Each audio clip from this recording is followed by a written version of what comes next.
नमस्कार, कैसे हो आप सभी? तो चलिए, आज की जो क्लास होने जा रही है काफ़ी शानदार क्लास होगी। आज हम करने क्या वाले हैं, आज हम जितने भी आपके हिंदी भाषी प्रदेश हैं, उनमें जितने भी वाक्य शुद्धि को लेकर प्रश्न पूछे गए हैं, सभी के बारे में हम चर्चा करेंगे, सभी को देखेंगे, क्या उनसे आने वाली परीक्षाओं में किस-किस प्रकार के क्वेश्चन बन सकते हैं। चलिए, तो आज की क्लास में हम करेंगे वाक्य शुद्धि। वाक्य शुद्धि वाले प्रश्न जैसे देखो पहले ही वाक्य को पढ़ो आप। क्या पूछ रहा है? उसके पिताजी अध्यापक लगे हुए हैं। तो पढ़ने से ही आपको अशुद्धि का पता चल जाएगा।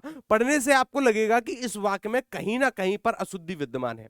आपको लगे चलिए, अब इसके शुद्ध रूप की अगर बात करूं मैं, उसके पिताजी अध्यापक हैं। लगे हुए का प्रयोग यहां पर अनुचित है। लगे हुए का प्रयोग क्यों होगा? ये तो वाक्य अशुद्धि के अंतर्गत आ जाएगा। यहां पर आपकी अशुद्धि विद्यमान है। क्या है? यहां पर आपकी अशुद्धि विद्यमान है, कुछ एक्स्ट्रा शब्दों का प्रयोग किया है। देखो, एक चीज का हमेशा से याद रखना, शब्द। क्या मैंने एक मेरे मुंह से एक शब्द आया, मैंने बोला शब्द। शब्द किसको कहते हैं? वाक्य की सबसे छोटी सार्थक इकाई को शब्द कहा जाता है। और इसी शब्द का अगर किसी वाक्य में प्रयोग किया जाता है, तब उसको हम पद कह देते हैं। क्या कह देते हैं? पद। ये अंतर आपको पता होना चाहिए, इससे भी क्वेश्चन बनते हैं, इससे आगे क्वेश्चन आएंगे, उनको भी हम देखेंगे। चलिए देखो, तुम अपनी प्रतिज्ञा के शब्दों पर ध्यान दो। कुछ आपको अशुद्धि लगी, कुछ अशुद्धि दिखी आपको, तुम अपनी प्रतिज्ञा के शब्दों पर ध्यान दो। अच्छा गुरुजी, बिल्कुल अशुद्धि है। तुम अपनी प्रतिज्ञा पर ध्यान दो। भाई, जब आप प्रतिज्ञा कर ही रहे हो तो प्रतिज्ञा में शब्द तो होंगे ही। तो एक्स्ट्रा शब्द का प्रयोग करना यहां पर अनुचित होगा। एक्स्ट्रा जो शब्दों का प्रयोग किया गया है, ये अनुचित है। ये अशुद्धि के अंतर्गत कई बार पूछा गया है। हाँ, तो इसका शुद्ध रूप, तुम अपनी प्रतिज्ञा पर ध्यान दो, ये इसका शुद्ध रूप हो जाएगा। अच्छा, ये क्या होगा? ये हो जाएगा इसका अशुद्ध रूप। अशुद्ध रूप। और अगर इसके शुद्ध रूप की बात करें, तो इसका शुद्ध रूप आपके सामने है। यहां पर जो भी एक्स्ट्रा शब्द हमने प्रयोग किए हैं, जो भी एक्स्ट्रा एक्स्ट्रा वर्ड हमने प्रयोग किए हैं, उनको हम हटा देंगे। चलिएगा, जहां से देखना, इस प्रश्न का समाधान मुझे मिल गया। इस प्रश्न का समाधान मुझे मिल गया। अच्छा, इस प्रश्न का उत्तर मुझको मिल गया। भाई, अगर आप प्रश्न पूछ रहे हो, तो प्रश्न का सामने वाले से जवाब आना चाहिए। क्या आना चाहिए? प्रश्न का उत्तर आना चाहिए। अगर आपने लिखा है समाधान, समाधान तो किसी समस्या का होता है। किसका होता है? अगर आप किसी से समस्या लेकर किसी के सामने जाओगे, तब वो उसका समाधान करेगा। लेकिन अगर आप किसी से प्रश्न पूछ रहे हो, तो बदले में आपको क्या मिलेगा? उसका उत्तर मिलेगा। अगर आप मुझसे कोई प्रश्न पूछते हो, तो मैं क्या करता हूं? उसका उत्तर देने की कोशिश करता हूं आपको। अगर मैं समाधान देने की कोशिश नहीं करता, क्योंकि आपने कोई समस्या लेकर मेरे पास नहीं आए हो, आप एक प्रश्न लेकर मेरे पास आए हो, मुझे उसका उत्तर देना है। चलिए, तो यहाँ पर समाधान की जगह किसका प्रयोग होना चाहिए था? उत्तर का। ये बिल्कुल शुद्ध रूप हो जाएगा। आगे चलना, देखिए इसी प्रकार के प्रश्न आपकी परीक्षा में अक्सर बनते हैं, अक्सर पूछे जाते हैं। आगे चलिएगा, आगे देखना, दादाजी प्रातः काल के समय नित्र घूमने जाते हैं। अच्छा जी, देखो यहां पर एक वाक्य अशुद्धि को लेकर एक प्रश्न पूछा गया है आपसे। क्या पूछा गया है? दादाजी प्रातः प्रातः काल के समय नित्य घूमने जाते हैं। थोड़ा सा ध्यान से देखो, क्या अशुद्धि दिख जाएगी। इसका जो शुद्ध रूप होगा हमारे सामने है। क्या है? दादाजी प्रातः काल नित्य घूमने जाते हैं। तो हमने किस शब्द को हटा दिया? हमने समय को हटा दिया। क्यों हटा दिया गुरुजी? देखो यहां देखना, प्रातः काल का अर्थ क्या होता है? सुबह का समय। प्रातः काल का अर्थ ही होता है सुबह का समय। तब यहां पर एक्स्ट्रा समय प्रयोग करने की कोई आवश्यकता नहीं है। एक्स्ट्रा शब्दों का प्रयोग नहीं किया जाता है, याद रखिएगा। तो यहां पर क्या होगा? दादाजी प्रातःकाल नित्य घूमने जाते हैं, ये इसका बिल्कुल शुद्ध रूप होगा। देखो, कई बार अशुद्धि इस प्रकार की भी बनती है। अगर कर्ता अगर कर्ता अपने लिए किसी शब्द का प्रयोग करता है, जैसे मैं बाजार जाऊंगा, मैं बाजार जाता हूं,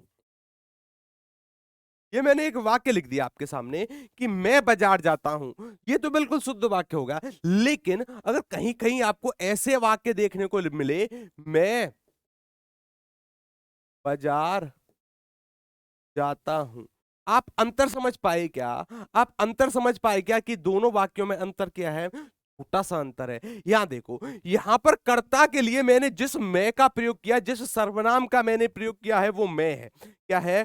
जो सर्वनाम का प्रयोग मैंने किया है वह मैं कुछ इस प्रकार से लिखा जाता है, याद रखिएगा। लेकिन अगर मैं ऐसे लिखूं, क्योंकि मैं हम देखते हैं ऐसे भी लिखा जाता है, कई बार मैं ऐसे भी लिखा जाता है, लेकिन अगर कर्ता के लिए मैं लिखा जाएगा तब उस पर दो मात्राएं आएंगी। क्या आएंगी? दो मात्राएं का प्रयोग होगा। इसी प्रकार से कुछ एक्स्ट्रा जानकारी आपको देने की कोशिश करता हूं। कई बार आपने सुना होगा, कई बार आपने देखा होगा, क्या कि हमने देखा है, जैसे यहां देखना, मैंने लिखा दोपहर, मैंने लिखा दोपहर, दोपहर 12 बजे। देखो दोपहर का अर्थ क्या होता है? दोपहर का अर्थ ही होता है 12 बजे। क्या होता है? 12 बजे। लेकिन कई बार हमने अपने बड़े बूढ़ों को या फिर स्वयं हम ही ऐसे शब्दों का प्रयोग कर देते हैं। कैसे शब्दों का? यहां देखना, यहां देखना, कई बार अगर मुझको बोलना हो दोपहर,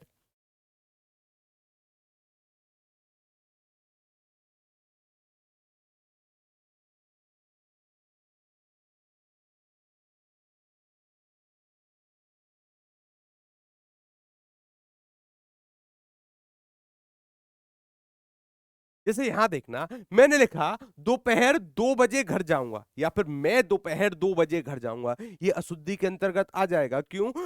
हमने हमने अभी अभी पढ़ा है, हमने अभी अभी जाना है, क्या जाना है कि ये जो दोपहर है ना, इसका अर्थ होता है 12 बजे। अगर मैं 2 बजे के लिए प्रयोग कर रहा हूं, तब इसका शुद्ध रूप क्या हो जाएगा? इसका शुद्ध रूप हो जाएगा दोपहर। क्या हो जाएगा? दोपहर बाद 2 बजे, दोपहर बाद 2 बजे। अंतर समझ पाए? क्योंकि जो 2 बजेंगे ना, वह दोपहर के बाद ही बजेंगे, वह 12 बजे के बाद ही बजेंगे।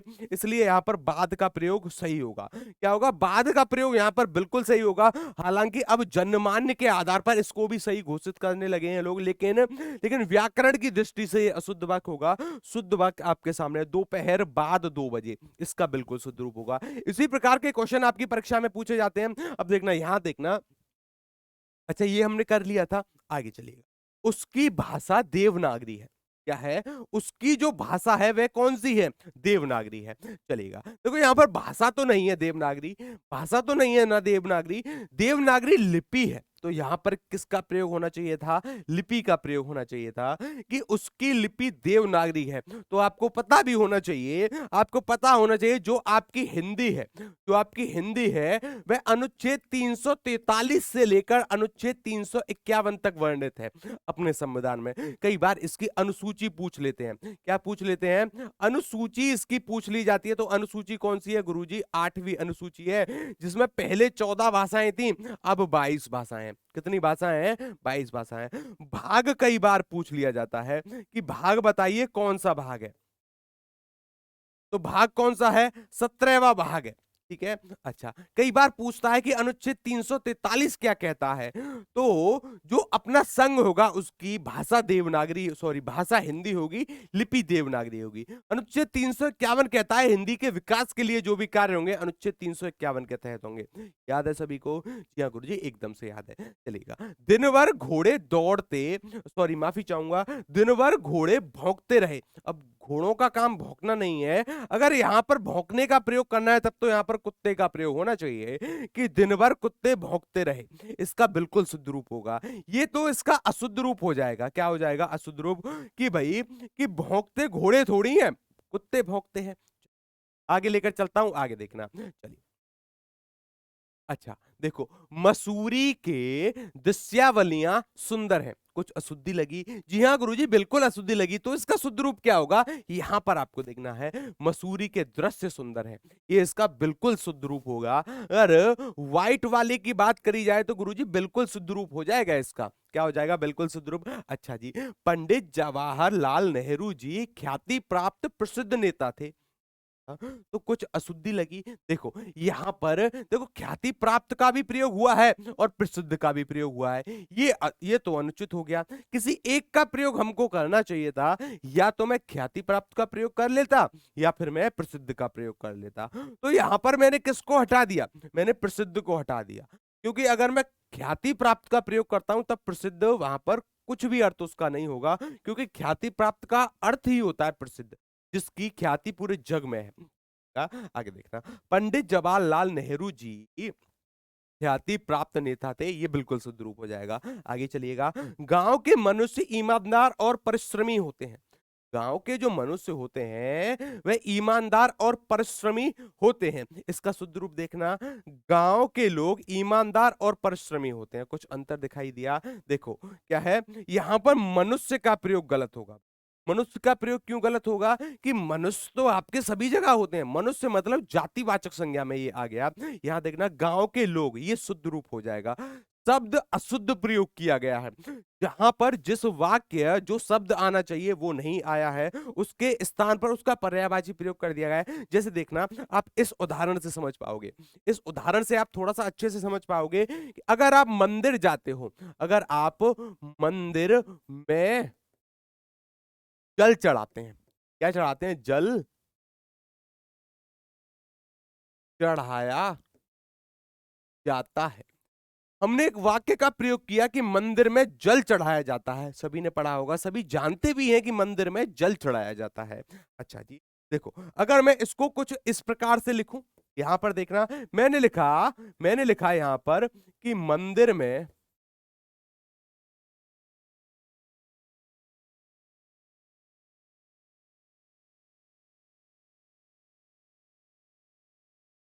अब आप कहोगे कि सर जल और पानी एक ही चीज है क्योंकि पर्यायवाची हैं, तो क्या इस वाक्य में पानी का प्रयोग होना चाहिए? नहीं, ये अशुद्ध हो जाएगा। ये क्या हो जाएगा? अशुद्ध शब्द हो जाएगा, क्योंकि जहां पर जिस शब्द आना चाहिए, जहां पर जो शब्द आना चाहिए उसी का प्रयोग करना उचित रहता है। जैसे अगर मैं मंदिर की बात कर रहा हूं तो मंदिर में जल का प्रयोग होना चाहिए, पानी का प्रयोग नहीं होगा। अब आप लोग कहोगे कि गुरुजी मैं नीर का प्रयोग कर दूंगा। किसका प्रयोग करूंगा? कि मंदिर में नीर चढ़ाया जाता है, नीर चढ़ाया जाता है, तो ये भी गलत हो जाएगा। ये भी गलत हो जाएगा, क्यों? नीर का भी प्रयोग अशुद्ध होगा, नीर का भी जो प्रयोग होगा अशुद्ध होगा। तो यहां पर शुद्ध वाक्य क्या होगा गुरुजी? जल। यहां पर जो आना चाहिए वह आएगा जल, कि अगर आप मंदिर जा रहे हो तो मंदिर में जल चढ़ाना चाहिए। और ये प्रश्न पूछा है आपके हरियाणा एग्जाम में, हरियाणा की क्लर्क की एक परीक्षा आयोजित हुई थी, उसमें ये प्रश्न बना है। चलिएगा आगे देखते हैं। देखो ये हम कर चुके हैं, यहाँ पर मनुष्य का प्रयोग तो अशुद्ध हो जाएगा, तो यहाँ पर क्या आना चाहिए? लोग। और लोग को लेकर एक बात याद रखना, लोग, मैंने लिखा लोग, ये हमेशा बहुवचन में प्रयोग होता है। किसमें होता है? बहुवचन में। आगे आपको पता चल जाएगा। जैसे देखो बहुवचन, इसका बताने का क्या तात्पर्य था, यहाँ देखना, गांव के लोग, अर्थात ये बहुवचन है तो इसकी जो क्रिया होगी वह भी बहुवचन में आएगी। होते हैं, क्या है? होते हैं। तो यहां पर क्या है? ये क्रिया जो सहायक क्रिया है बहुवचन में प्रयोग हुई है ना, है का प्रयोग किया गया है, याद रखिएगा। और एक और शब्द होता है अपना, आप याद रखिएगा इसको, जनता। जनता, देखो ये सब मैं आपको क्यों बता रहा हूं, क्योंकि अभी जब अशुद्धि को लेकर प्रश्न बनेंगे ना, वहां पर ये चीजें काम आएंगी। वहां पर क्या आएगी? देखो जनता, जनता की अगर बात करी जाए तो ये एक वचन वाला शब्द है। कौन सा शब्द है? एक वचन में प्रयोग होने वाला शब्द है। अंतर समझ पाए? अंतर समझ पाए? चलेगा आगे देखना है आपको। देखिए, आपने इस कहानी का कितना भाग पढ़ लिया है? कुछ अशुद्धि लगी? जी हाँ गुरुजी बिल्कुल लगी। देखो यहां पर भाग का प्रयोग नहीं होगा। भाग का प्रयोग क्यों होगा? भाई ये कोई नाटक है? नहीं। देखो, आपने इस कहानी का कितना अंश पढ़ लिया है, ये बिल्कुल शुद्ध वाक्य हो जाएगा। ये बिल्कुल शुद्ध वाक्य हो जाएगा। और ये हो जाएगा अशुद्ध। क्या हो जाएगा? अशुद्ध। भाई जहां पर जो शब्द आना चाहिए वाक्य के अनुसार उसी का प्रयोग करना उचित होता है। अच्छा जी, चलिएगा। आपको क्या करना है? अगर आपको उत्तर पता है करते रहना, अगर उत्तर नहीं पता है कानों में ईयरफोन लगा लो और चुपचाप सुनते रहो, कोई बात नहीं। आगे चलिएगा। देखो अगर आपको इस क्लास की पीडीएफ चाहिए तब आपको ये क्यूआर कोड स्कैन करना होगा। इसको स्कैन करते ही आप टेलीग्राम ग्रुप पर पहुंच जाओगे, वहां से आप किसी भी क्लास की पीडीएफ डाउनलोड कर पाओगे। अच्छा चलिएगा आगे लेकर चलता हूं। देखो अब हम जानते हैं कुछ सर्वनाम संबंधी अशुद्धि। अब कोई बच्चा ये नहीं कहेगा कि सर्वनाम क्या होता है। मैं पढ़ा चुका हूं आपको सर्वनाम, कि सर्वनाम कितने होते हैं, सर्वनाम का अर्थ क्या है, पुरुषवाचक सर्वनाम कितने प्रकार के होते हैं, किसको हम क्या कहते हैं। अगर बीच बीच में मुझे लगेगा कि हाँ आपको जानकारी बतानी है, मैं बताता रहूंगा। चलिएगा आगे देखना, सर्वनाम संबंधी अशुद्धि। सबसे पहले जानना सर्वनाम होता क्या है? जो संज्ञा के स्थान पर प्रयोग होते हैं। संज्ञा के स्थान पर, संज्ञा के स्थान पर प्रयोग होने वाले शब्दों को क्या कहा जाता है? सर्वनाम कहा जाता है। गुरुजी हमको बिल्कुल पता है। अच्छा यहां देखना, मैंने शहर जाना है। कई बार आपने ये वाक्य सुना भी होगा कि मैंने गांव जाना है, मैंने शहर जाना है। यहां पर मैंने का प्रयोग गलत हुआ है। यहां पर कौन सी अशुद्धि है? यहां पर सर्वनाम संबंधी अशुद्धि है। सर्वनाम संबंधी अशुद्धि विद्यमान है। कौन सी अशुद्धि है? सर्वनाम संबंधी अशुद्धि यहां पर विद्यमान है, आपको पता होना चाहिए। अच्छा देखो, इसका शुद्ध रूप क्या होगा? मुझे शहर जाना है। क्या हो जाएगा? मुझे शहर जाना है, ये इसका बिल्कुल शुद्ध रूप होगा। आपसे जो क्वेश्चन पूछे जाएंगे ना, आपसे दो प्रकार के क्वेश्चन पूछे जाते हैं। कौन कौन से? पहला जो क्वेश्चन पूछा जाएगा आपसे, यहां पर देखिएगा, पहला जो सवाल पूछा जाएगा, ये पूछा जाएगा कि बताइए इसमें किस प्रकार की अशुद्धि है, इसमें किस प्रकार की अशुद्धि है, इस वाक्य में किस प्रकार की अशुद्धि है आपको बताना होगा। इस वाक्य में किस प्रकार की अशुद्धि है ये आपको चयन करना होगा। आप इस प्रकार से क्वेश्चन पूछ सकता है, या फिर जो दूसरा टाइप बनता है कि बताइए इसका शुद्ध रूप क्या होगा। इसका इसका शुद्ध रूप क्या होगा? इसका शुद्ध रूप क्या होगा ये आपको बताना है। या फिर एक और टाइप से क्वेश्चन बन सकता है कि इसके किस भाग में अशुद्धि है, इसके किस भाग में अशुद्धि है। अशुद्धि से तीन प्रकार के प्रश्न बनते हैं। ये तीन प्रकार के प्रश्न आपसे पूछे जा सकते हैं। या तो कह देगा कि इसमें किस प्रकार की अशुद्धि है, सर्वनाम संबंधी अशुद्धि है, संज्ञा संबंधी है, विशेषण संबंधी है, क्रिया संबंधी है, किस प्रकार की है। या फिर वर्तनी संबंधी अशुद्धि भी हो सकती है। या फिर इसका शुद्ध रूप क्या होगा ये पूछ सकता है। या पूछ सकता है कि इसके किस भाग में अशुद्धि है, भाग डिवाइड कर देगा। या फिर विकल्प ए बी सी डी में पूछ लेगा कि कहां पर अशुद्धि है। ठीक है ना, तो आपको पता होना चाहिए। देखो इसका जो शुद्ध रूप होगा क्या हो जाएगा? मुझे शहर जाना है। और मुझे किस सर्वनाम का हिस्सा है? गुरुजी पुरुषवाचक सर्वनाम के लिए आता है। और पुरुषवाचक सर्वनाम जहां पर भी प्राणियों के नाम की बात करी जाती है वहां पर पुरुषवाचक सर्वनाम होता है। अच्छा जैसे यहां देखना, यह वही छात्र है उसको प्रधानमंत्री ने पुरस्कृत किया था। तो कुछ अशुद्धि लगी? यहाँ गुरुजी बिल्कुल अशुद्धि है। यहां देखना, यह वही छात्र है जिसको प्रधानमंत्री ने पुरस्कृत किया था। तो यहां पर उसको का प्रयोग बिल्कुल भी नहीं।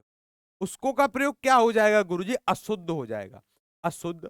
अच्छा तो इसका शुद्ध रूप क्या होना चाहिए था? इसका शुद्ध रूप होना चाहिए था जिसको, कि जिसको प्रधानमंत्री ने पुरस्कृत किया है। ये इसका बिल्कुल शुद्ध रूप होगा। आगे चलिएगा, आगे देखते हैं। आगे देखना, यहां पर आपको जानना है, मैंने तेरे को कितना समझाया। मैंने तेरे को कितना समझाया। गुरुजी ये तो अशुद्ध वाक्य है। यहां पर तेरे को का तो प्रयोग बिल्कुल भी नहीं होगा, ये तो अशुद्ध हो गया। अच्छा इसका शुद्ध रूप, मैंने तुझे कितना समझाया, बिल्कुल सही वाक्य होगा। अब यहां पर या तो इस प्रकार से पूछ सकता है कि इसमें कौन सी अशुद्धि है? सर्वनाम संबंधी अशुद्धि है। कौन सी अशुद्धि है? सर्वनाम संबंधी अशुद्धि है। ये आपको पता होगा। जी हाँ गुरुजी बिल्कुल पता है। अच्छा जी, या फिर इसका शुद्ध रूप पूछ लेगा। शुद्ध रूप आपके सामने ही है। तेरे को, ये तो कहीं पर भी प्रयोग नहीं होता। हाँ एक और चीज को आपको ध्यान रखना है। देखो मैंने एक शब्द लिखा एक, ये क्या है गुरु? ये तो एक वचन में है। किसमें है? एक वचन में। अगर मैं एक का बहुवचन बनाता हूं तो यहां देखना, ये बनता है अनेक। क्या बनता है? अनेक। ये क्या है? ये है बहुवचन। ये क्या है गुरुजी? ये है आपका बहुवचन। ये चीज क्लियर है? जी हाँ। देखो ये चीज बताना इसलिए आवश्यक था क्योंकि यहां से क्वेश्चन कई प्रकार के बन जाते हैं। जैसे यहां देखना, मैंने लिखा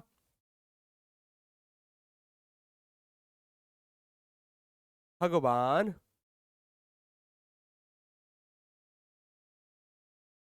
श्री कृष्ण के अनेकों नाम है। अब यहां पर आपसे क्वेश्चन किस प्रकार से बन सकता है? यहां पर पूछ सकता है कि इसमें किस प्रकार की अशुद्धि है। यहां पर पूछ सकता है कि इसमें किस प्रकार की अशुद्धि है। या फिर देखो यहां पर पूरा लिखता हूं मैं, इसमें किस प्रकार की अशुद्धि विद्यमान है। इसमें किस प्रकार की अशुद्धि विद्यमान है। या तो इस प्रकार से क्वेश्चन बन सकता है, या एक और क्वेश्चन बन सकता है कि किस भाग में अशुद्धि है, इसके किस भाग में अशुद्धि है। एक ये क्वेश्चन बन सकता है। या फिर ये बन सकता है कि इसका शुद्ध रूप बताइए। इसका शुद्ध रूप बताइए।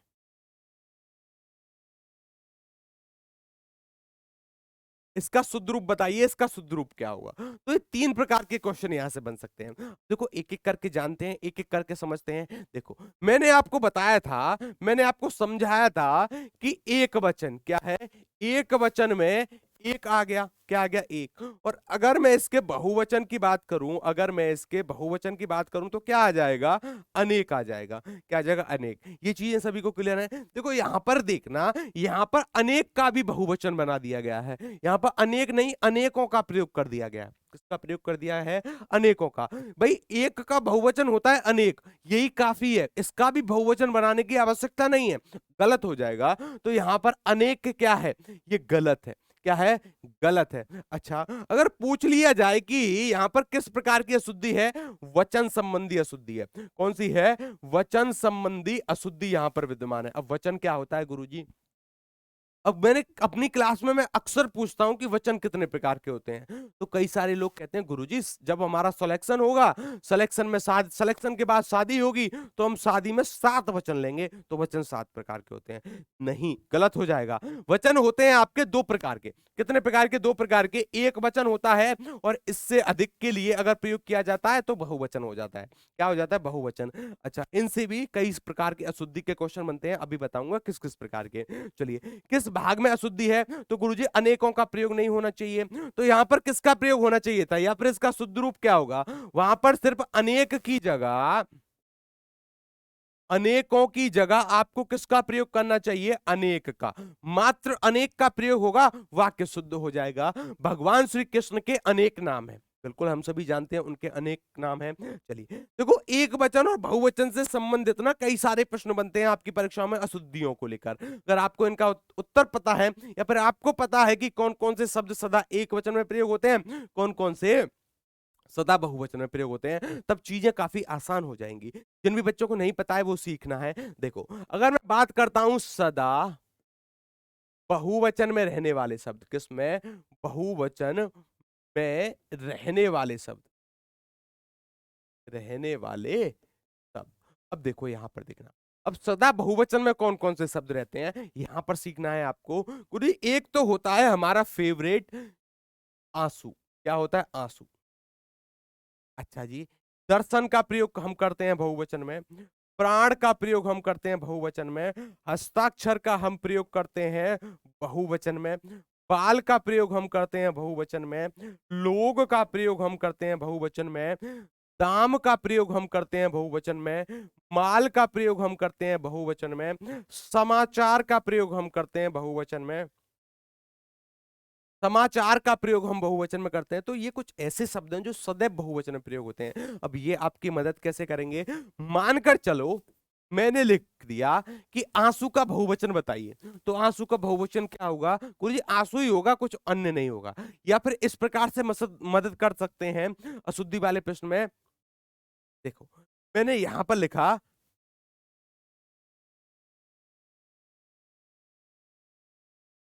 समाचार,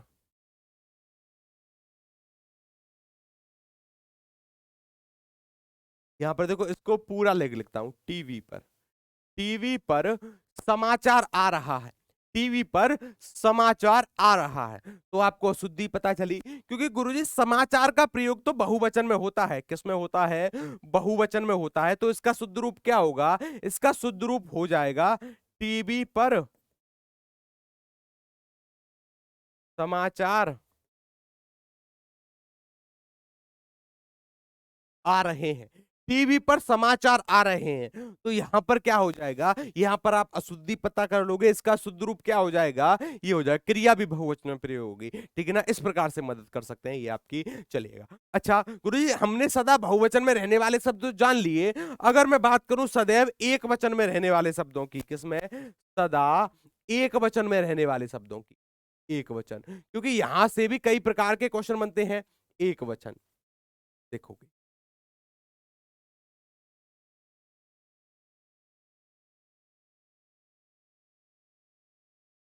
सदैव एक वचन में रहने वाले शब्द, अब यहां पर थोड़ा सा आपको ध्यान देना है, थोड़ा सा गौर से आपको देखना है। देखो सबसे पहले प्रयोग करता हूं मैं जनता, किसका, जनता का प्रयोग हम किस में करते हैं गुरु जी, एक वचन में। इसके बाद जो आता है सहायता, सहायता का भी प्रयोग एक वचन में किया जाता है। इसके बाद आता है पानी, क्या आता है? पानी। इसके बाद दूध का प्रयोग होता है। इसके बाद दूध, पानी, तेल, कुछ भी जितनी भी आपकी द्रव्यवाचक संज्ञा है, सामान्यतः देखा गया है वे एक वचन में आती हैं। जैसे चांदी, सोना, नाप तोलने वाली वस्तुएं हैं ना, द्रव्यवाचक संज्ञा के अंतर्गत आती हैं। तो ये भी किस में आएंगी? एक वचन में आएंगी। लेकिन कुछ को छोड़कर, ठीक है ना, कुछ को छोड़कर कुछ अपवाद भी होते हैं। अच्छा, आगे चलिएगा, आगे लेकर चलता हूं। देखो, तुमको कितने भाई हैं, यहां पर अशुद्धि दिख गई। कोई सर्वनाम संबंधी अशुद्धि है। कौन सी है?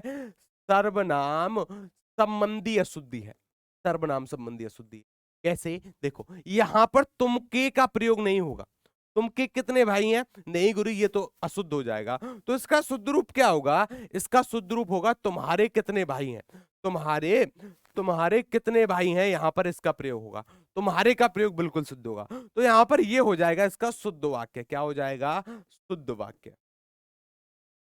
ये क्लियर है आपको? जी हाँ, आगे चलेगा। वह उसके गांव से आज ही आया। गुरुजी गलत हो गया। क्या होगा? वह अपने गांव से आज ही आया। उसके का प्रयोग नहीं होगा। उसके का प्रयोग तो अनुचित होगा। विश्वविद्यालय के मैदान में कौन हो रहा है। अब देखो, पढ़ने से अशुद्धि पता चल गई। अब देखना शुद्ध रूप, विद्यालय के मैदान में क्या हो रहा है। गुरुजी कौन का प्रयोग क्यों होगा? अब देखो, कई सारे बच्चे करते हैं गुरुजी कौन। कौन क्या होगा? प्रश्नवाचक सर्वनाम है। कौन सा सर्वनाम है? प्रश्नवाचक। प्रश्नवाचक सर्वनाम है। कौन सा सर्वनाम है? प्रश्नवाचक। ये इस प्रकार की अशुद्धि है, प्रश्नवाचक सर्वनाम। आगे चलिएगा। उसने जल्दी कार्यालय जाना था। उसने जल्दी कार्यालय जाना था, अशुद्ध रूप है। इसका शुद्ध रूप गुरुजी उसने का प्रयोग नहीं होगा, उससे जल्दी कार्यालय जाना था, इसका शुद्ध रूप हो जाएगा। आगे चलिएगा। कोई ने यह काम करने को कहा था। कोई ने, गुरुजी गलती हो गई। गलती किस प्रकार की? किसी ने यह काम करने को कहा था। यहां पर कौन सी अशुद्धि है? सर्वनाम संबंधी अशुद्धि। कौन सा सर्वनाम है? अनिश्चितवाचक सर्वनाम। अगर आपको सर्वनाम नहीं पता है, प्लेलिस्ट चेक करना, वहां से आपको जानकारी मिल जाएगी। आगे चलिएगा। मैं तेरे को सजा दूंगा। नहीं, अशुद्ध का, ये गुरुजी अशुद्ध वाक्य हो गया। इसका शुद्ध रूप क्या होना चाहिए था? मैं तुम्हें सजा दूंगा। मैं तुमको सजा दूंगा, ये इसका शुद्ध रूप होगा। तो इन सभी वाक्यों में कौन सी अशुद्धि है? सर्वनाम संबंधी अशुद्धि है गुरुजी। कौन सी है? सर्वनाम अशुद्धि। सर्वनाम संबंधी अशुद्धि। बार बार इसलिए कह रहा हूं, परीक्षा में पूछता है। अंतर नहीं कर पाते हैं बच्चे कि यहां पर वचन संबंधी अशुद्धि है, संज्ञा संबंधी अशुद्धि है, विशेषण संबंधी अशुद्धि है, या फिर सर्वनाम संबंधी। अगर सर्वनाम के शब्दों में कुछ भी दिक्कत लगे, सर्वनाम, संज्ञा के शब्दों में, विशेषण के शब्दों में, क्रिया के में, अभी आएंगे आगे, उनके बारे में बात करेंगे। चलेगा। अब देखो, अब हम पढ़ने जा रहे हैं विशेषण संबंधी जो अशुद्धि होती है, कि भाई विशेषण। अब आपको थोड़ा सा बेसिक पता होना चाहिए कि विशेषण किसको कहते हैं। हालांकि मैंने पढ़ा है, अगर आपको नहीं पता है, अगर आप नए विद्यार्थी हो, कोई बात नहीं, यहां से थोड़ा बहुत मैं आपको बेसिक बता देता हूं। बाद में आप प्लेलिस्ट चेक कर लेना, वहां पर वीडियो मिल जाएंगी। अच्छा, ये देखो, मैंने लिखा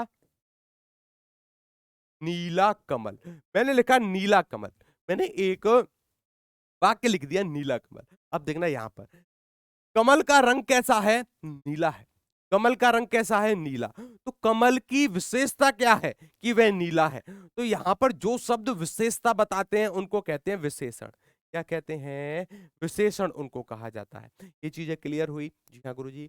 अच्छा, जिन शब्दों की विशेषता बताई जाती है, यहां पर किसकी विशेषता बताई जा रही है? नीला कौन है? कमल है। तो जिसकी विशेषता बताई जाती है उसको कहते हैं विशेष्य। क्या कहते हैं? विशेष्य। अंतर समझ पाए कि विशेषण किसको कहते हैं, विशेष्य किसको कहते हैं? उसी संबंधित हम अशुद्धि पढ़ेंगे। चलिए देखो, प्रत्येक बच्चे को 3-3 आम दीजिए। प्रत्येक बच्चे को 3-3 आम दीजिए। अब देखना इसका शुद्ध रूप, प्रत्येक बच्चे को 3 आम दीजिए, ये इसका शुद्ध रूप हो जाएगा। तो यहां पर कौन सा विशेषण होगा? यहां पर देखो, एक्स्ट्रा 3 का प्रयोग किया गया है, जो कि संख्यावाचक विशेषण के अंतर्गत आता है। संख्यावाचक विशेषण का भाग होता है। संख्यावाचक विशेषण का भाग होता है। तो इसका शुद्ध रूप क्या होगा? सिर्फ एक ही 3 का प्रयोग। ये क्लियर हुई? आगे चलेगा। मोहन अच्छी अध्यापक है। अब देखना, यहां से देखना, मोहन अच्छी अध्यापक है, नहीं, यहां पर इसका शुद्ध रूप होना चाहिए था अच्छा अध्यापक है। मोहन कैसा है? अच्छा अध्यापक है, बिल्कुल शुद्ध रूप होगा। अब महंगाई भारी मात्रा में बढ़ रही है। अब जो महंगाई है भारी मात्रा में बढ़ रही है, नहीं, देखो भारी मात्रा का प्रयोग क्यों होगा गुरुजी? भारी मात्रा का नहीं, यहां पर हो जाएगा अब महंगाई बहुत बढ़ गई है। तो यहां पर क्या होगा? परिमाणवाचक विशेषण का, परिमाणवाचक विशेषण का अशुद्ध रूप का प्रयोग हुआ है। तो इसका शुद्ध रूप अब महंगाई बहुत बढ़ गई है। आगे चलिएगा, आगे देखते हैं। कामायनी सबसे उत्तम महाकाव्य है। अच्छा देखो, बहुत ही बारीक अशुद्धि है, अगर पहचान गए तो आपके अंक पक्के हो जाएंगे। यहां देखना, कामायनी सबसे उच्चतम महाकाव्य है, नहीं गुरुजी, इसका शुद्ध रूप कामायनी सबसे उत्तम महाकाव्य है। अगर आपने उत्तम का प्रयोग कर ही लिया तो इसके बाद में भी तम जोड़ने की कोई आवश्यकता नहीं। देखो इसमें आप अंतर कैसे कर पाओगे, यहां पर समझना। हमने एक विशेषण पढ़ा है, कौन सा? अच्छा। अच्छा क्या है गुरुजी? विशेषण है। अच्छा क्या है गुरुजी? ये विशेषण है। हम विशेषण पढ़ते हैं कि कोई आदमी अच्छा है, बुरा है, ये काम आपके लिए अच्छा है। चलिए देखो, मैं यहाँ पर लिख भी देता हूं, ये क्या है? विशेषण है। क्या है? विशेषण। और विशेषण की कौन सी अवस्था है गुरुजी? ये है मूला अवस्था। मूला अवस्था अर्थात मूल। क्या है? मूल, बेसिक। अगर मैं बात करूं, अच्छा देखो, अच्छा को नहीं लेते हैं, अच्तर। देखो, मैंने एक शब्द का प्रयोग करता हूं मैं इसकी जगह पर, अधिक। किसका प्रयोग किया मैंने? अधिक। तो अधिक क्या है? ज्यादा, कम, बहुत अधिक, ये सभी क्या है? वो परमाणुवाचक विशेषण है। जैसे मैंने इसका प्रयोग किया है अधिक का। अच्छा जी, यहां देखना, अगर मैं इसका प्रयोग यहां पर ऐसे करता हूं कि अधिकतर। क्या है? अधिक।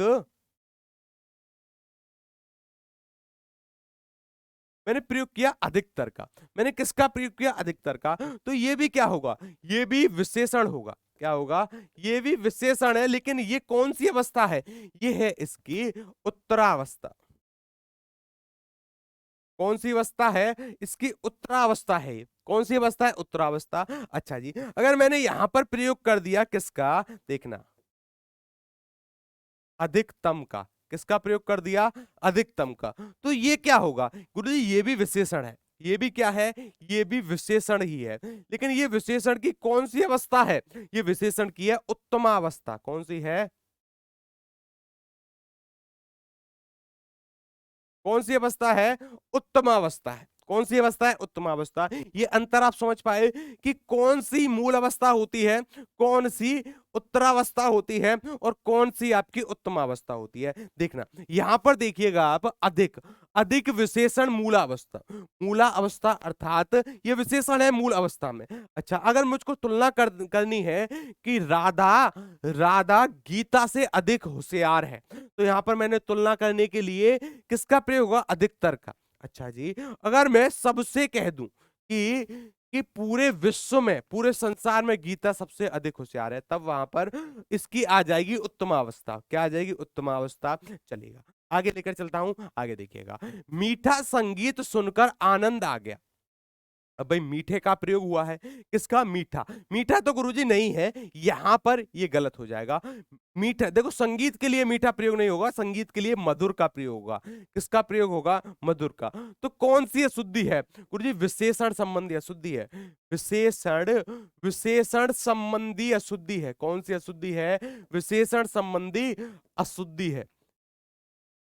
विशेषण संबंधी अशुद्धि का प्रयोग हुआ है, तो इसका शुद्ध रूप क्या हो जाएगा? मधुर संगीत। क्या हो जाएगा? मधुर संगीत। अच्छा, यहां पर और देखना क्या है, विदेशी जहाज को गंभीर क्षति हुई। विदेशी जहाज को गंभीर क्षति हुई, इसका शुद्ध रूप देखना, विदेशी जहाज को भारी क्षति हुई। और गंभीर, गंभीर क्या होती है? गंभीर तो समस्या होती है। क्या होती है? समस्या। चलिए, तो भारी क्षति हुई। क्या हुई? भारी क्षति हुई, बिल्कुल शुद्ध रूप हो जाएगा, एक संतरों की टोली ले आओ। एक संतरों की टोली ले आओ। तो यहां से किसका प्रयोग होना चाहिए था? संतरों की टोली, माफी चाहूंगा, टोली नहीं, टोकरी। एक संतरों की टोकरी ले आओ, अशुद्ध रूप है। शुद्ध रूप क्या हो जाएगा? संतरों की टोकरी ले आओ, बिल्कुल शुद्ध रूप हो जाएगा। चलिएगा, ये क्या है, बिल्कुल इसका शुद्ध रूप है। क्या है ये, इसका शुद्ध रूप है। इसका मॉक टेस्ट भी करने वाले हैं, मॉक टेस्ट पर भी मैं आपको लेकर चलूंगा, चलिएगा। अब देखना यहाँ पर, हमारा वाला विद्यालय सबसे अच्छा है। मैंने एक वाक्य का प्रयोग कर दिया, जो हमारा वाला विद्यालय है वह सबसे अच्छा है। अच्छा देखना यहाँ पर किसका प्रयोग होगा, देखना, हमारा विद्यालय सबसे अच्छा है, तो यहाँ पर वाला का प्रयोग क्यों होगा? जब आपने हमारा का प्रयोग किया है, हमारा अर्थात हमारा, इसमें वाला सब कुछ आ गया भाई, इसमें हमारा वाला का प्रयोग अलग से करने की जरूरत नहीं है, ये अलग से इस शब्द का प्रयोग नहीं होगा। तो यहाँ पर कौन सी अशुद्धि है, विशेषण संबंधी अशुद्धि है, याद रखिएगा। माफी चाहूंगा, चलिएगा। देखो, आकाश में दीर्घकाय बादल दिखाई दिया, आकाश में दीर्घकाय बादल दिखाई दिया। अब देखो यहाँ पर दीर्घकाय का प्रयोग अनुचित हो जाएगा। बादल के लिए जो सही शब्द का प्रयोग होना था वह हो जाएगा गुरुजी विशालकाय। क्या हो जाएगा, विशालकाय, कि वहां पर विशालकाय बादल दिखाई दिया, बिल्कुल शुद्ध रूप हो जाएगा। चलिएगा आगे चलिएगा। यह प्रश्न बड़ा कठिन है, यह प्रश्न बड़ा कठिन है। देखो बड़ा, अगर हाइट की बात कर रहे हैं, आकार की बात कर रहे हैं, तो वहां पर छोटा बड़ा आ सकता है, लेकिन यहां पर प्रश्न के लिए बात करी जा रही है। प्रश्न या तो सरल होगा या फिर कठिन होगा। अब देखना यहां पर यह प्रश्न बहुत कठिन है। हम बोलते हैं ना, जैसे हम मैथ के प्रश्न करते हैं या फिर हिंदी में भी, अगर कुछ ऐसे टॉपिक से क्वेश्चन आ जाए जहां से हमको नहीं आता, तो वहां पर भी हम बोलते हैं ना कि वो प्रश्न तो बहुत कठिन था। क्या था, बहुत कठिन था, बड़ा का प्रयोग नहीं होगा। अच्छा, कौन सी अशुद्धि है, ये चीज आपको याद रखनी है, विशेषण संबंधी अशुद्धि। कौन सी है, विशेषण संबंधी अशुद्धि। भाई बड़ा, छोटा, नाटा, ये सभी क्या है गुरु, विशेषण ही तो है, विशेषण ही है ना। चलिएगा आगे देखो, क्रिया संबंधी अशुद्धियों को हम जानते हैं कि क्रिया संबंधी अशुद्धि आपकी किस किस प्रकार से हो सकती है। यहां पर देखना, वाक्य में उचित क्रिया रूप प्रयुक्त ना होने पर भी वाक्य अशुद्ध हो जाता है। वाक्य में अवन्वय का होना परम आवश्यक है। अवन्वय का तात्पर्य है, चलिएगा देखो, ये चीज आपके लिए महत्वपूर्ण है। क्या, आपको हर एक क्लास की टाइम टेबल पता होनी चाहिए। जब तक आपको क्लास की टाइम टेबल नहीं पता होगी, देखना, अगर मैं अपनी हिंदी की बात करूं, तो जो हिंदी की क्लास है टीटीएस में होती हैं, अर्थात मंगलवार, गुरुवार और शनिवार को। मंगलवार को, गुरुवार को, शनिवार को, ये सभी टीचर्स की टाइम टेबल है, आपको पता होना चाहिए, आपको पढ़ना चाहिए। चलिएगा आगे चलते हैं, आगे देखना, देखो, कर्ता और क्रिया तथा कर्म और क्रिया का पारस्परिक समन्वय होना चाहिए। अगर इनका समन्वय नहीं होगा तो वहां पर क्या होगा, क्रिया संबंधी अशुद्धि हो जाएगी। देखो, किन स्थितियों में कर्ता के अनुरूप क्रिया होगी और किन स्थितियों में कर्म के अनुरूप क्रिया होगी, ये अंतर आपको आना चाहिए। चलिएगा, जैसे देखो यहां पर मैंने लिखा, सुरेश ने अध्यापिका से प्रश्न पूछा। सुरेश ने अध्यापिका से प्रश्न पूछा। अब आप सभी कहोगे कि गुरुजी देखने में, पढ़ने में, सुनने में तो बिल्कुल शुद्ध वाक्य है। नहीं, और इसी बात का फायदा उठाता है आपका एग्जामिनर, वो बार बार क्वेश्चन पूछता है। देखना, सुरेश ने अध्यापिका से प्रश्न पूछा, अशुद्ध रूप है। क्या है, ये अशुद्ध वाक्य हो जाएगा गुरुजी। अब इसका शुद्ध रूप, इसका शुद्ध रूप आपके सामने लिखा है, सुरेश ने अध्यापिका से प्रश्न किया। प्रश्न पूछा नहीं जाता है, किया जाता है। क्या किया जाता है, प्रश्न किया। तो यहां पर जो सही क्रिया होगी तो वह क्या हो जाएगी, किया, प्रश्न किया। ये इसका शुद्ध रूप होगा। क्या होगा, ये इसका शुद्ध रूप हो जाएगा। ये चीजें क्लियर है सभी को? जी हाँ गुरुजी, एकदम से क्लियर है। आगे चलेगा, पिताजी ने मुझे थप्पड़ खींचा। हम कई बार बोलते हैं ना, खींच कर दिया, थप्पड़ दिया, अच्छा ये तो वो गलत होगा। यहां से देखना, पिताजी ने मुझे थप्पड़ खींचा, उन्हें खींचा का प्रयोग तो यहां पर अनुचित हो जाएगा। क्रिया संबंधी अशुद्धि है। कौन सी अशुद्धि है, क्रिया संबंधी अशुद्धि है।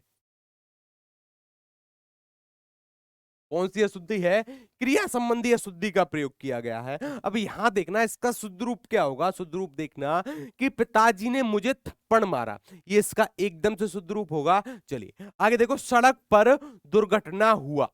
सड़क पर दुर्घटना हुआ, तो यहां पर क्या होगा भाई, हुआ का प्रयोग तो गुरुजी अनुचित हो जाएगा। इसका शुद्ध रूप क्या होना चाहिए, यहां देखना, सड़क पर दुर्घटना हुई, ये इसका शुद्ध रूप होगा। सड़क पर दुर्घटना हुई, ये इसका शुद्ध रूप होगा।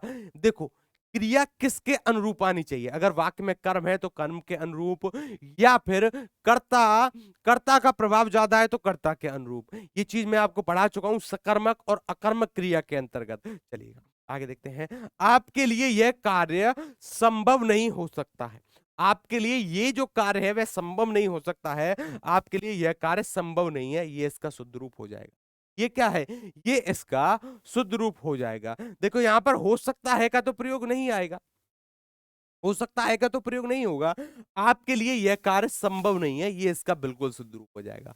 आगे चलें। क्रिया संबंधी अशुद्धि इसमें विद्यमान है। आगे देखना, आप आज मेरे कार्यालय आओ। मैंने आपसे कहा कि आप आज मेरे कार्यालय आओ, तो ये क्या होगा गुरुजी? अशुद्ध है। क्या है? अशुद्ध है। अब अशुद्ध क्यों होगा? अशुद्ध हो जाएगा, देखो आपने आप का प्रयोग किया, आपने सम्मान, आपने आदर सूचक, क्या है? आदर सूचक शब्द का प्रयोग किया, आदर सूचक शब्द का प्रयोग किया। और आदर सूचक शब्द के लिए क्रिया क्या होगी? बहुवचन में आएगी। किस में आएगी? बहुवचन में, क्योंकि जो भी आपके आदर सूचक शब्द हैं वे बहुवचन में आते हैं, बहुवचन होते हैं। जैसे मैं कहूं आपसे कि पिताजी, पिताजी आ रहा है। अगर आपने कहा ना कि पिताजी आ रहा है, तो खींच कर पड़ेगा आपको आपके पिताजी के द्वारा। पिताजी के लिए आदर सूचक शब्दों का प्रयोग होगा। जैसे पिताजी आ रहे हैं, मैंने किसका प्रयोग किया? आ रहे हैं, तो क्रिया किस में आ गई? बहुवचन में आ गई। किस में आ गई? बहुवचन में। याद रखिएगा आदर सूचक जो शब्द होते हैं बहुवचन में प्रयोग होते हैं। किस में होते हैं? बहुवचन में प्रयोग होते हैं।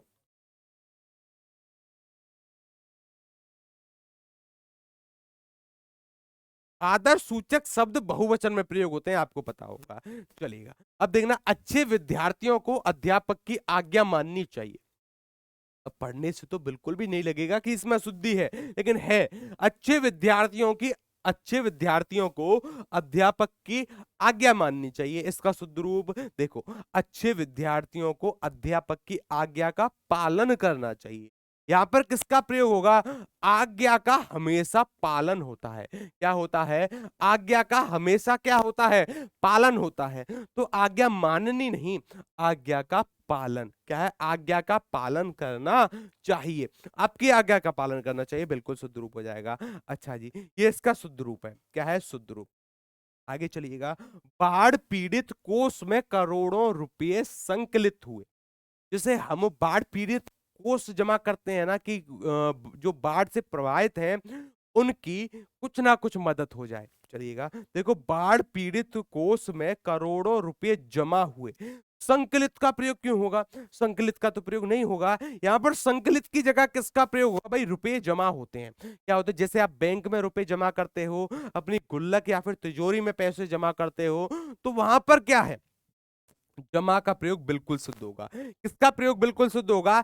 जमा का प्रयोग एकदम से शुद्ध होगा। आगे लेकर चलता हूं आपको, आगे चलिएगा। देखो, न्यूटन ने गुरुत्वाकर्षण का आविष्कार किया। किसका आविष्कार किया? न्यूटन महाशय जी ने गुरुत्वाकर्षण का आविष्कार किया था। किसका आविष्कार किया था? गुरुत्वाकर्षण का। चलिए इसका शुद्ध रूप गुरुजी यहां पर देखो, गुरुत्वाकर्षण का आविष्कार नहीं, गुरुत्वाकर्षण की खोज की थी। क्या की थी?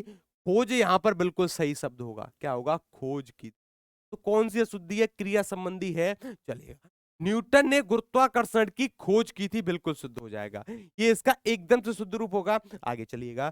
महेश शेर देखा और भाग लिया। महेश शेर देखा और भाग लिया, पढ़ने से ही पता चल गया गुरुजी अशुद्ध वाक्य है। इसका शुद्ध रूप, महेश शेर को देखते ही भाग गया। महेश शेर को देखते ही भाग गया। देखो यहां पर एक और अशुद्धि है। यहां पर एक विराम चिन्ह का भी प्रयोग होना चाहिए। महेश, क्योंकि विराम अल्प विराम, जहां पर थोड़े समय के लिए रुकने का प्रयोग होता है। महेश शेर देखते ही भाग गया, ये इसका शुद्ध रूप होगा। याद रखिएगा, विराम चिन्ह संबंधी भी अशुद्धि होती है, आगे मैं बताऊंगा। देखना, बिना परिश्रम के कोई सफल नहीं हो सकता। ये तो सत्य बात है। अगर आज आप परिश्रम नहीं करोगे तो सफल कैसे हो जाओगे? बिल्कुल शुद्ध वाक्य हो जाएगा। या देखना, बिना परिश्रम के कोई सफल नहीं हो सकता, शुद्ध वाक्य है। अच्छा, बिना परिश्रम किए कोई सफल नहीं हो सकता। अच्छा देखो, इसमें तो अशुद्धि है। शुद्ध वाक्य क्या होगा? बिना परिश्रम किए कोई सफल नहीं हो सकता। तो यहाँ पर बिना परिश्रम के कोई का प्रयोग नहीं होगा, बिना परिश्रम किए कोई सफल नहीं हो सकता, शुद्ध वाक्य है। आगे लेकर चलता हूं, आगे देखना। देखो अब क्रिया विशेषण संबंधी भी अशुद्धि होती है। और क्रिया विशेषण क्या होते हैं मैं आपको बता चुका हूं, प्लेलिस्ट चेक करना। जहां पर जो शब्द आपकी क्रिया की विशेषता बताएं, क्रिया विशेषण कहलाते हैं। ये अवकारी शब्दों का हिस्सा होते हैं, अवकारी अर्थात अव्यय का हिस्सा होते हैं, चलेगा। जैसे केवल, मात्र, भर ही, कुछ इस प्रकार की अशुद्धि होती हैं, उनको जानेंगे, उनको सीखेंगे, उनके माध्यम से हम जानेंगे, चलेगा। आगे लेकर चलता हूं, देखो क्या है, क्या पूछ रहा है हमसे, वाक्य किसका प्रयोग किया है, मेरे पास केवल मात्र 20 रुपए। हमने किसका प्रयोग किया, केवल का भी प्रयोग किया, मात्र का भी प्रयोग किया। तो इसका शुद्ध रूप क्या होगा, इसका शुद्ध रूप हो जाएगा मेरे पास केवल 20 रुपए है। क्या है, मेरे पास केवल 20 रुपए है, इसका बिल्कुल शुद्ध रूप होगा। अगर मैं इसकी बात करूं तो यहां कौन सी अशुद्धि है, क्रिया विशेषण संबंधी अशुद्धि है। कौन सी है, क्रिया विशेषण संबंधी अशुद्धि विद्यमान है। अच्छा जी, और ये है इसका बिल्कुल शुद्ध रूप। क्या है, शुद्ध रूप। तो यहां पर मात्र का प्रयोग नहीं होगा अगर हमने केवल का प्रयोग किया है। ठीक है, चीजें क्लियर हुई। रमेश बड़ा घमंडी है। रमेश जो है वह बड़ा घमंडी है, कुरे ये तो गलत हो गया। यहाँ पर क्या आना चाहिए था, बड़ा का प्रयोग नहीं, बहुत घमंडी है। क्या है, बहुत घमंडी है, ये इस एकदम से शुद्ध वाक्य होता, बिल्कुल शुद्ध वाक्य होता। आगे चलेगा, सड़क पर नहीं थूको। हमने कई बार साइन देखा होगा कि सड़क पर नहीं थूकना चाहिए। और खासकर यूपी, हरियाणा, बिहार, इन जो हिंदी भाषी प्रदेश है ना, जो नॉर्थ इंडिया है अपना, वहां पर गुटखा खाने का कल्चर तो बहुत ही अधिक है। चलिए, अगर आप भी खाते हो छोड़ देना, ठीक है ना। चलिए, सड़क पर नहीं थूको, ये अशुद्ध वाक्य। क्या है, अशुद्ध वाक्य। कौन सी अशुद्धि है, क्रिया विशेषण संबंधी अशुद्धि है। कौन सी है, क्रिया विशेषण संबंधी अशुद्धि विद्यमान है। अब यहां देखना है इसका शुद्ध रूप, सड़क पर मत थूको। अब देखो नहीं का प्रयोग तो गलत हो जाएगा, नहीं का प्रयोग। अब देखो ये क्या है, क्रिया विशेषण है, अर्थात अव्यय संबंधी अशुद्धि है। अच्छा जी, सड़क पर मत थूको, इसे अनाथ बच्चे को थोड़ा, इस अनाथ बच्चे को थोड़े खाना दे दो। थोड़े खाना दे दो, अशुद्ध रूप हो जाएगा। इसका शुद्ध रूप याद देखना, इस अनाथ बच्चे को थोड़ा खाना दे दो, ये इसका बिल्कुल सही रूप हो जाएगा। थोड़े का प्रयोग क्यों होगा, थोड़ा का प्रयोग होगा। किसका प्रयोग होगा, थोड़ा का प्रयोग बिल्कुल उचित होगा। आगे लेकर चलता हूं, आगे देखना। देखो, बारिश केवल रात में हो रही है। बारिश केवल रात में हो रही है गुरुजी, अशुद्ध रूप है। तो इसका शुद्ध रूप क्या हो जाएगा, देखना, बारिश रात भर हो रही थी। बारिश रात भर हो रही थी, शुद्ध रूप हो जाए। अच्छा जी, आगे चलेगा। रमा ने नताशा को ऊंचे से आवाज लगाई। देखो, पढ़ने से ही अशुद्धि पता चल गई, पढ़ने से ही अशुद्धि का बोध हो गया कि रमा ने नताशा को ऊंचे से आवाज लगाई। नहीं, ये नहीं होगा भाई, ऊंचे से नहीं होगा, जोर से। किससे, रमा ने नताशा को जोर से आवाज लगाई। ये यहां पर कौन सी अशुद्धि है, गुरुजी, क्रिया विशेषण संबंधी अशुद्धि है। कौन सी है, क्रिया विशेषण संबंधी अशुद्धि है।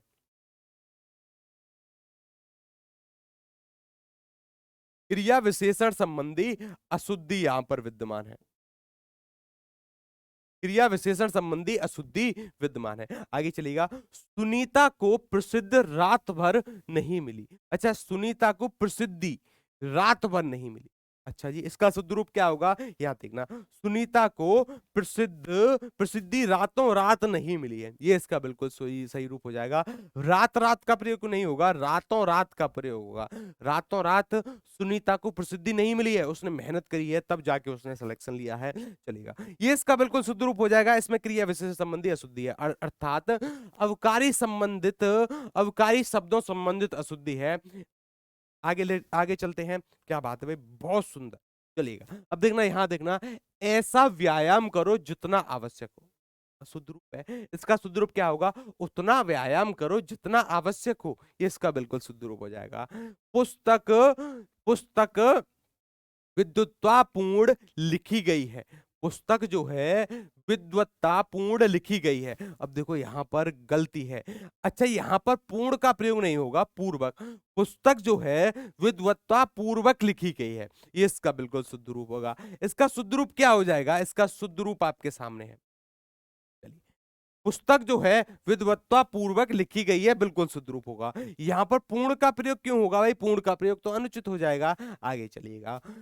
सने उसको सफलता मिलने लगी।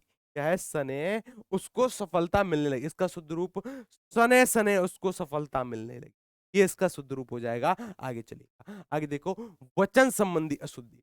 अब कई सारे बच्चे कहते हैं कि गुरुजी वचन कितने प्रकार के होते हैं। मैं अपनी हर एक क्लास में पूछता हूँ कि वचन कितने प्रकार के हैं। कई सारे बच्चे कहते हैं गुरुजी जब हमारा सिलेक्शन होगा, सिलेक्शन के बाद शादी होगी, शादी के बाद जब फेरे होंगे तो फेरे में हम 7 प्रकार के वचन लेते हैं। तो वचन जो होते हैं 7 प्रकार के होते हैं। नहीं, गलत हो जाएगा। क्या हो जाएगा? गलत।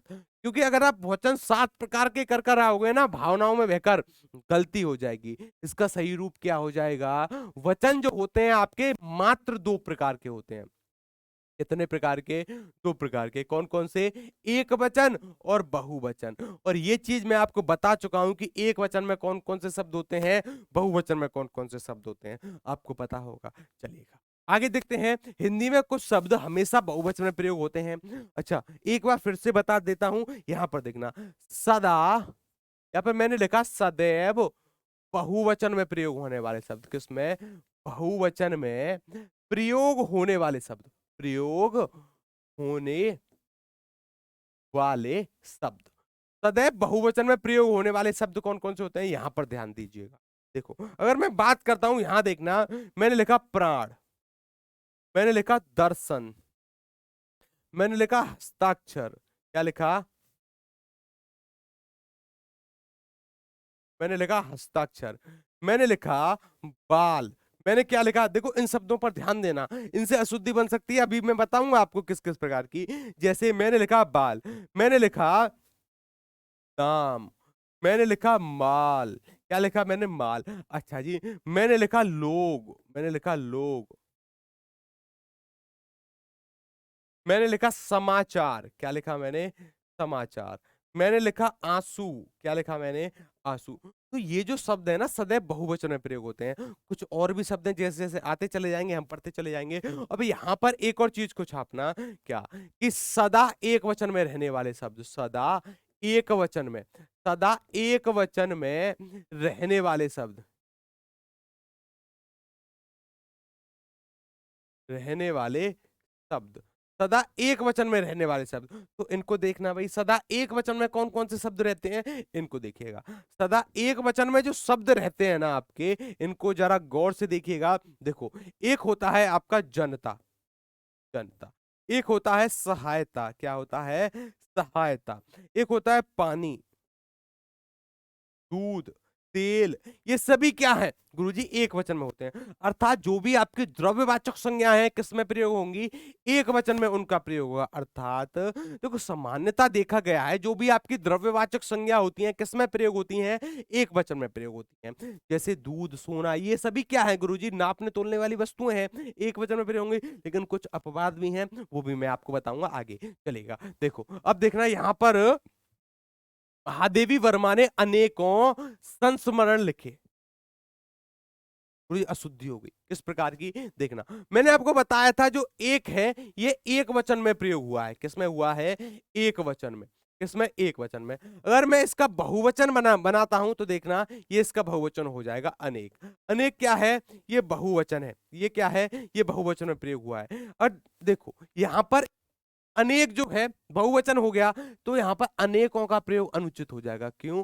इसका भी बहुवचन बनाने की आवश्यकता नहीं है, अनेक ही बहुवचन काफी है, अनेकों करने की जरूरत नहीं है। अनेकों करने की जरूरत नहीं है, तो यहां पर इसका शुद्ध रूप क्या हो जाएगा गुरुजी? अनेक ही हो जाएगा। क्या हो जाएगा? अनेक। तो इसका शुद्ध रूप क्या होगा? महादेवी वर्मा ने अनेक संस्मरण लिखे हैं, बिल्कुल शुद्ध रूप हो जाएगा। आगे चलिएगा। पिताजी ने कागज पर हस्ताक्षर किया है, कर दिया है। पिताजी ने कागज पर हस्ताक्षर कर दिया है। देखो, अगर आपको पता है कि जो हस्ताक्षर शब्द है सदा बहुवचन में प्रयोग होता है। किसमें? सदा बहुवचन में प्रयोग होता है, तो इसके लिए जो क्रिया होगी वह भी सदैव बहुवचन में आएगी। जैसे देखना, पिताजी ने कागज पर हस्ताक्षर कर दिए हैं, ये इसका शुद्ध रूप हो जाएगा। जो क्रिया है जो क्रिया है यह बहुवचन में प्रयोग होगी, किसमें होगी, बहुवचन में इसका प्रयोग होगा। ये चीजें क्लियर हैं आपको, कुछ भी दिक्कत हो पूछ सकते हो। चलिए, महिलाएं बाजार जा रही थी, महिलाएं बाजार जा रही थी। अब देखना यहां पर, देखो ये का प्रयोग गलत होगा, क्योंकि महिलाएं का अगर हम महिला का बहुवचन बनाएंगे तो महिलाएं होगा, ना कि महिलाएं। ये चीजें आपको पता होनी चाहिए।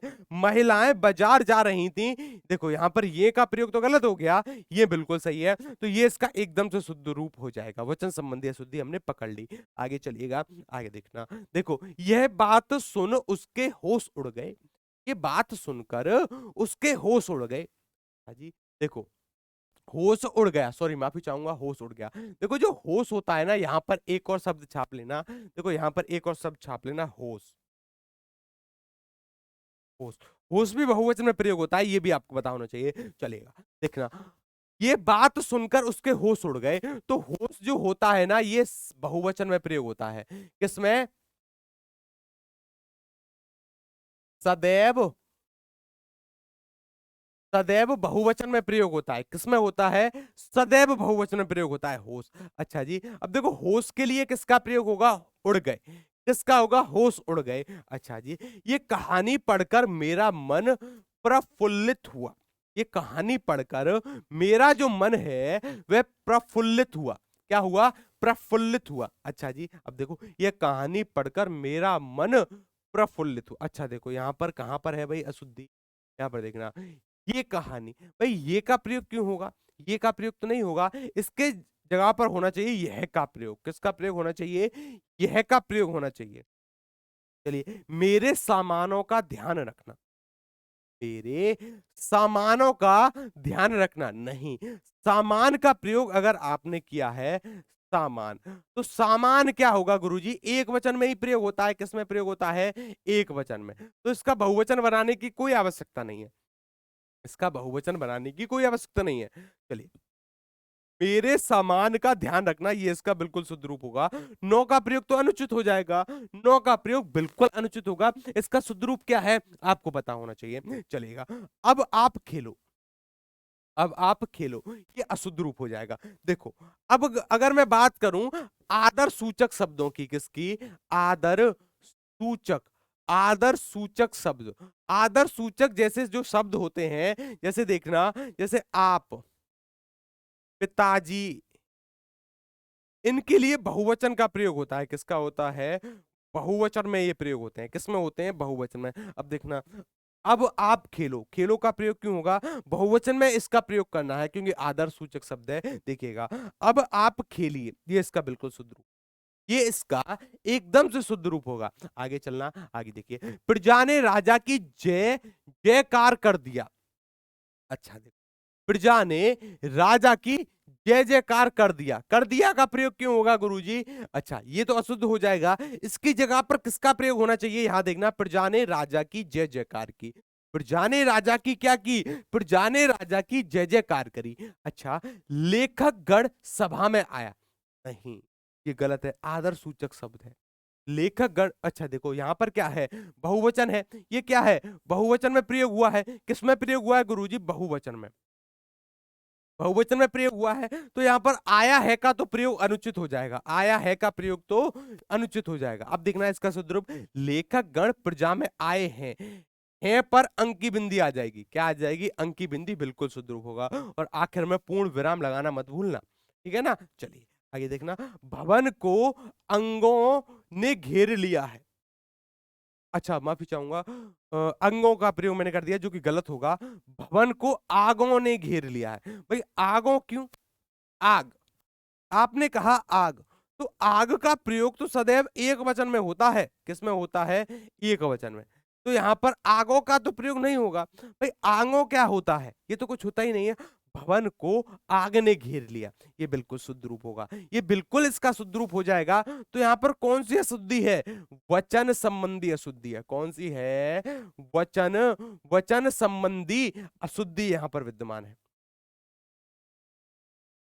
अच्छा जी, ये चीजें क्लियर हो गई, जी हाँ गुरु बिल्कुल क्लियर हो गई। अब देखना आगे, लिंग संबंधी अशुद्धि, आपको पता होगा, आप जानते होगे, मैंने कई बार आपको बताया। देखो लिंग क्या होता है, थोड़ी सी बेसिक जानकारी मैं आपको दूंगा, अगर आपने नहीं पढ़ा है तब आप प्लेलिस्ट चेक करना, यूपी एग्जाम पर भी आप प्लेलिस्ट चेक कर सकते हो, वहां से भी सभी वीडियो आपको मिल जाएंगी। चलिए ना, यहाँ देखिए, मैंने एक शब्द का प्रयोग किया लिंग। मैंने किसका प्रयोग किया? लिंग। अब हिंदी भाषा में जो इसका अर्थ होता है वो होता है चिन्ह। क्या होता है? हिंदी भाषा में इसका अर्थ होता है चिन्ह या जाति, कई लोग कह देते हैं, या फिर कई लोग वर्ग कह देते हैं। कि आप किस वर्ग से हैं, क्या आप स्त्री वर्ग से हैं या आप पुरुष वर्ग से हैं। देखो, लिंग हिंदी व्याकरण में दो प्रकार के होते हैं। दो प्रकार के, एक होता है गुरुजी स्त्रीलिंग। क्या होता है? एक होता है पुल्लिंग। क्या होता है? पुल्लिंग। एक, ये सभी को पता होगा। अच्छा जी, अब देखना एक चीज, अगर मैं बात करूं हिंदी की, तो हिंदी में लिंग दो प्रकार के हैं। अगर बात करी जाए इसकी आदि जननी भाषा संस्कृत की, किसकी? संस्कृत की। तो संस्कृत, संस्कृत में जो लिंग थे वो कितने प्रकार के थे? आपको पता होगा कि संस्कृत में लिंग हैं आपके तीन प्रकार के। कितने प्रकार के? तीन प्रकार के, स्त्रीलिंग, पुल्लिंग और एक और होता है क्लीव वर्ग। क्या होता है? क्लीव वर्ग, जिसका अर्थ होता है नपुंसक लिंग। क्या होता है? नपुंसक लिंग, जो कि हिंदी में नहीं है। हिंदी में नपुंसक लिंग नाम का कुछ है ही नहीं, ना नपुंसक लिंग ना उभयलिंग, पता होगा आपको, चलेगा। अच्छा, अगर मैं बात करूं इंग्लिश की, यहां पर बात करते हैं भाई इंग्लिश की। यहां पर मैंने बात करी इंग्लिश की, किसकी? इंग्लिश की।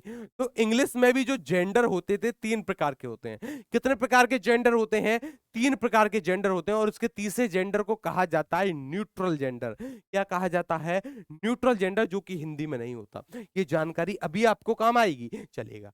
आगे देखना भाई, चलिए देखो, वाक्य में प्रयुक्त शब्द के अनुसार उचित लिंग का प्रयोग ना होने से भी वाक्य अशुद्ध हो जाता है। जैसे यहां देखना, रमेश 8वें मंजिल में रहता है। रमेश 8वें मंजिल में रहता है। अच्छा जी, देखो यहां पर 8वें का प्रयोग नहीं होगा। 8वें का तो प्रयोग गलत हो जाएगा गुरुजी, यहां पर लिंग संबंधी अशुद्धि है। यहां पर क्या हो जाएगा? रमेश 8वीं मंजिल में रहता है। 8वीं मंजिल में रहता है, 8वें का प्रयोग क्यों होगा? यहां पर कौन सी अशुद्धि है गुरुजी? लिंग संबंधी अशुद्धि है। कौन सी है? लिंग संबंधी अशुद्धि विद्यमान है। कौन सी अशुद्धि है? लिंग संबंधी अशुद्धि विद्यमान है। ये आपको पता होना चाहिए, कौन सी अशुद्धि है? लिंग संबंधी अशुद्धि, चलेगा। स्त्रियों, स्त्रियों धैर्यवान होती हैं। स्त्रियों धैर्यवान होती हैं, पढ़ने से ही अशुद्धि पता चल गई। स्त्रियों, स्त्रियों धैर्यवान होती हैं। चलिए, तो देखो धैर्यवान का प्रयोग तो नहीं होगा। स्त्रियां जो होती हैं, देखो स्त्रियां, देखो स्त्रियों का भी प्रयोग गलत है भाई। यहां पर आप इसका प्रयोग कर सकते हो, देखना।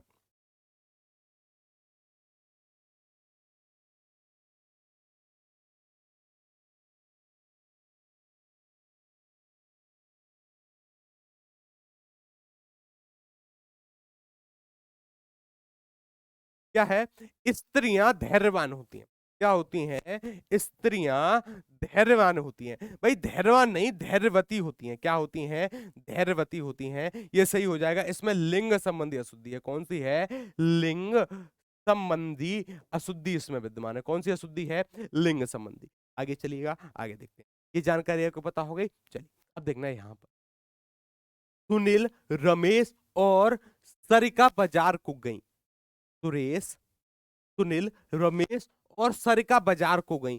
अब देखो, आपको पढ़ते ही अशुद्धि पता चल गई, अगर आपने ठीक से पढ़ा है। इसका शुद्ध रूप क्या होगा? सुरेश, सुनील, रमेश और सरिका बाजार को गए। क्या है? बाजार को गए, ये इसका शुद्ध रूप होगा। आगे चलिए, गुणवान महिला की सब प्रशंसा करते हैं। पढ़ने से तो पता ही नहीं चल पाएगा कि गुरुजी इसमें अशुद्धि है क्या, लेकिन है, होती है। और एग्जामिनर जो होता है इसी बात का फायदा उठाता है। यहां पर जो अशुद्धि है, लिंग संबंधी अशुद्धि है। लिंग संबंधी कैसे? देखो, यहां पर गुणवान का प्रयोग तो पुरुष के लिए होता है। गुणवान कौन होता है? गुणवान, गुणवान होता है आपका पुरुष। क्या होता है? पुरुष। और गुणवती कौन होती है? गुण, गुणवती कौन होती है? ये होती है महिला। ये क्या होती है? महिला होती है। तो यहां पर क्या हो गया गुरुजी? यहां पर लिंग संबंधी अशुद्धि विद्यमान है। जैसे यह देखना, गुणवती महिला की सब प्रशंसा करते हैं, ये एकदम से शुद्ध वाक्य होगा, बिल्कुल शुद्ध वाक्य होगा। परीक्षा की प्रणाली बदलना चाहिए। अब देखो यहां पर क्या है, परीक्षा की बात करी जाए, परीक्षा क्या है, परीक्षा गुरुजी स्त्रीलिंग है, क्या है, स्त्रीलिंग है, क्या है, स्त्रीलिंग। अब ये अगर स्त्रीलिंग है, ये अगर स्त्रीलिंग है तो प्रणाली, तो देखो यहां पर प्रणाली क्या है, प्रणाली भी स्त्रीलिंग है, तो यहां पर बदलना का प्रयोग क्यों होगा, बदलना का प्रयोग तो नहीं होगा, बदलनी चाहिए, ये बिल्कुल सही हो जाएगा। परीक्षा की प्रणाली बदलनी चाहिए, बिल्कुल। जो परीक्षा की प्रणाली है स्त्रीलिंग का बोध करा रही है, तो गुरु बदलनी का प्रयोग हुआ, क्रिया जो होगी उसका लिंग चेंज हो जाएगा, वह स्त्रीलिंग में प्रयोग होगी। अच्छा जी, आगे लेकर चलता हूं, आगे देखना। मीराबाई एक विद्वान कवित्री थी। अशुद्धि है, अशुद्धि क्या है, विद्वान का प्रयोग तो पुरुष के लिए किया जाता है, पुरुष लेखक के लिए किया जाता है, पुरुष कवि के लिए किया जाता है, लेकिन मीराबाई एक विदुषी कवि थी, ये बिल्कुल सही हो जाएगा, बिल्कुल सही वाक्य है। और ऊपर वाले वाक्य में कौन सी अशुद्धि है, लिंग संबंधी अशुद्धि है गुरुजी, कौन सी है, लिंग संबंधी अशुद्धि यहां पर विद्यमान है। अच्छा यहां पर देखना, भगवत गीता हमारी भक्ति ग्रंथ है, जो भगवत गीता है हमारी भक्ति ग्रंथ है। अगर भगवत गीता की बात करूं तो गुरुजी एक रचना का नाम है, क्या है, एक रचना का नाम है, रचना का नाम है। जो भी रचना या फिर जो भी किताबों के नाम होते हैं, जो भी ग्रंथों के नाम होते हैं, किस में आते हैं, पुल्लिंग में आते हैं, किस में आते हैं, पुल्लिंग में आते हैं। तो ये क्या होगी गुरुजी, हमारी का प्रयोग नहीं होगा, भगवत गीता हमारा भक्ति ग्रंथ है, बिल्कुल सही हो जाएगा, ये एकदम से सही वाक्य होगा, एकदम से सटीक वाक्य होगा। आगे देखना, झांसी की रानी वीर थी, जो झांसी की रानी थी वह वीर थी, झांसी की रानी क्या थी, वीर थी। अब देखो यहां पर वीर, वीर तो देखो यहां पर समझना, वीर, वीर का प्रयोग होता है पुरुष के लिए, किसके लिए, पुरुष के लिए। और अगर मैं वीरांगना की बात करूं, किसकी, वीरांगना की बात करी जाए तो ये होता है महिला के लिए, इसके लिए महिला के लिए प्रयोग होता है।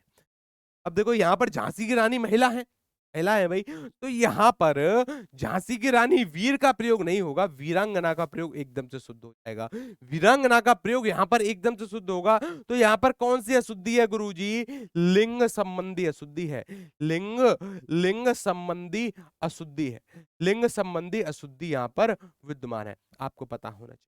आगे चले, आगे चलते हैं, आगे चलिएगा। देखो, दीपक के लौ जगमग उठी, पढ़ने से ही पता चल गया कि कौन सी अशुद्धि है। देखो पढ़ने से आपको पता तो चल जाएगा कि यहाँ पर अशुद्धि विद्यमान है, लेकिन ये चयन करना कि यहाँ पर किस प्रकार की अशुद्धि है, यहाँ पर मुश्किल हो सकती है आपको। ये चयन करना कि यहाँ पर किस प्रकार की अशुद्धि विद्यमान है, यहाँ पर थोड़ी बहुत दिक्कत हो सकती है। चलिएगा, देखो, दीपक की लौ जगमगा उठी, लौ का प्रयोग कर रहे हैं तो जगमग का प्रयोग तो नहीं होगा गुरु, जगमगा उठी, क्या उठी, जगमगा उठी, बिल्कुल शुद्ध हो जाएगा। आगे चलना, आत्मा अमर होता है, हम सभी को पता है जो आत्मा होती है क्या होती है गुरुजी, स्त्रीलिंग में प्रयोग करी जाती है, किसमें, स्त्रीलिंग में प्रयोग करी जाती है। और अगर आत्मा स्त्रीलिंग होगी तो इसके लिए क्रिया भी क्या होगी, इसके लिए जो क्रिया होगी यह भी स्त्रीलिंग में प्रयोग होगी, यह भी स्त्रीलिंग में प्रयोग होगी। तो यहां पर होती है का प्रयोग होना चाहिए था, किसका प्रयोग, होती है का, किसका प्रयोग होना चाहिए था, होती है, क्या है, होती है का प्रयोग यहां पर बिल्कुल सही होता। तो यहां पर क्या होगा, आत्मा अमर होती है, बिल्कुल सही है। अब देखना, कारक संबंधी अशुद्धि, ये हर एक प्रकार की अशुद्धि आपकी परीक्षा में बनती है, हर एक प्रकार की अशुद्धि से प्रश्न पूछे जाते हैं। चलिएगा, देखना कारक संबंधी अशुद्धि कहां होती है, किसको कारक संबंधी अशुद्धि कहते हैं। जैसे वाक्य में प्रयुक्त कारक के अनुसार उचित विभक्ति या परसर्ग ना लगने से, अनावश्यक विभक्ति या परसर्ग लगने से भी वाक्य अशुद्ध हो जाता है, वहां क्या होती है, वहां होती है कारक संबंधी। अब देखो यहां पर दो प्रकार के प्रश्न, आपको हर एक जानकारी होनी चाहिए, कैसे, देखो यहां पर या तो वह पूछ सकता है कि इसमें किस प्रकार की अशुद्धि है, किस प्रकार की अशुद्धि है। अगर उसने ये पूछ लिया ना, तो देखो विकल्प में कहीं आपको कारक ना देकर, जैसे एबीसीडी में मैंने दे दिया, एबीसीडी में यहां पर दे दिया संज्ञा, यहां पर दे दिया संज्ञा, और यहां पर दे दिया मैंने विशेषण, क्या दे दिया, विशेषण मैंने प्रयोग कर दिया, यहां पर मैंने क्रिया का प्रयोग कर दिया, और यहां पर मैंने परसर्ग लिख दिया, क्या लिख दिया, परसर्ग। किसका प्रयोग कर दिया मैंने? परसर्ग का मैंने प्रयोग कर दिया। लेकिन वहां पर कारक संबंधी अशुद्धि है। आपको पता है कि कारक संबंधी अशुद्धि है, लेकिन कारक तो विकल्पों में ही नहीं है। इसलिए कहता हूं अधूरा ज्ञान हानिकारक होता है। देखो, कारक, आपको वो वीडियो देखनी चाहिए जो मैंने जहां पर कारक पढ़ाए हैं, सभी चीजें क्लियर हो जाएंगी। कारक का उपनाम, कारक का उपनाम क्या होता है? परसर्ग होता है। आपको पता होगा क्या होता है? परसर्ग होता है कारक का उपनाम। कारक का उपनाम गुरुजी परसर्ग होता है, हम सभी को पता है। अच्छा, आगे चलिएगा। देखो, अच्छा ये हम कर चुके थे। चलिए, अब यहां पर विकल्पों में चाहे तो कारक दे दे या परसर्ग दे दे, आपको पता होगा। कारक कितने प्रकार के होते हैं? यहाँ पे परसर्ग की जो विभक्ति होती है कितने प्रकार की होती हैं? 8 प्रकार की होती हैं। कितने प्रकार की?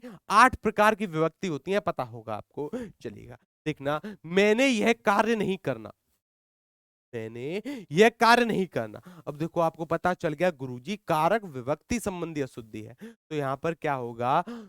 मैंने का प्रयोग नहीं होगा गुरुजी। कौन सा हो जाएगा? मुझे यह कार्य नहीं करना। तो यहां पर कौन सी अशुद्धि थी? ने का प्रयोग अनुचित रूप से कर दिया था। ये हो जाएगा इसका सही रूप। पेड़ से पत्ता, पेड़ से पत्ते गिर रहे हैं, पेड़ से पत्ते गिर रहे हैं। तो यहां पर इसका शुद्ध रूप क्या होगा? पेड़ से पत्ते गिर रहे हैं। अच्छा भाई, पेड़ अच्छा देखो, यहां पर देखो, पेड़ पत्ते गिर रहे हैं। भाई देखो, यहां पर ये तो गलत हो जाएगा। इसका रूप होना चाहिए पेड़ से पत्ते गिर रहे हैं। यहां पर कारक विभक्ति का प्रयोग होना था, यहां पर कारक विभक्ति नहीं है। यहां पर कारक अर्थात पर सर्ग विभक्ति नहीं है, तो यहां पर इनका प्रयोग अनुचित हो जाएगा। आगे देखना, पेड़ से पत्ते गिर रहे हैं, ये इसका बिल्कुल शुद्ध रूप होगा। पेड़ से पत्ते गिर रहे हैं, बिल्कुल शुद्ध रूप हो जाएगा। आगे चलेगा, गीता ने उपन्यास को पढ़ा, गीता ने उपन्यास को पढ़ा। अच्छा जी, देखो, गीता ने यहां पर को का प्रयोग तो अनुचित होगा। भाई, को का प्रयोग एक्स्ट्रा क्यों करना? नहीं होगा। गीता ने उपन्यास पढ़ा, जब हमारा काम इसी वाक्य से चल रहा है तो एक्स्ट्रा शब्दों का प्रयोग करना, एक्स्ट्रा एक्स्ट्रा परसर्ग अथवा कारक विभक्ति का प्रयोग करना अनुचित होगा। ये हो जाएगा अशुद्ध वाक्य। क्या हो जाएगा? अशुद्ध वाक्य।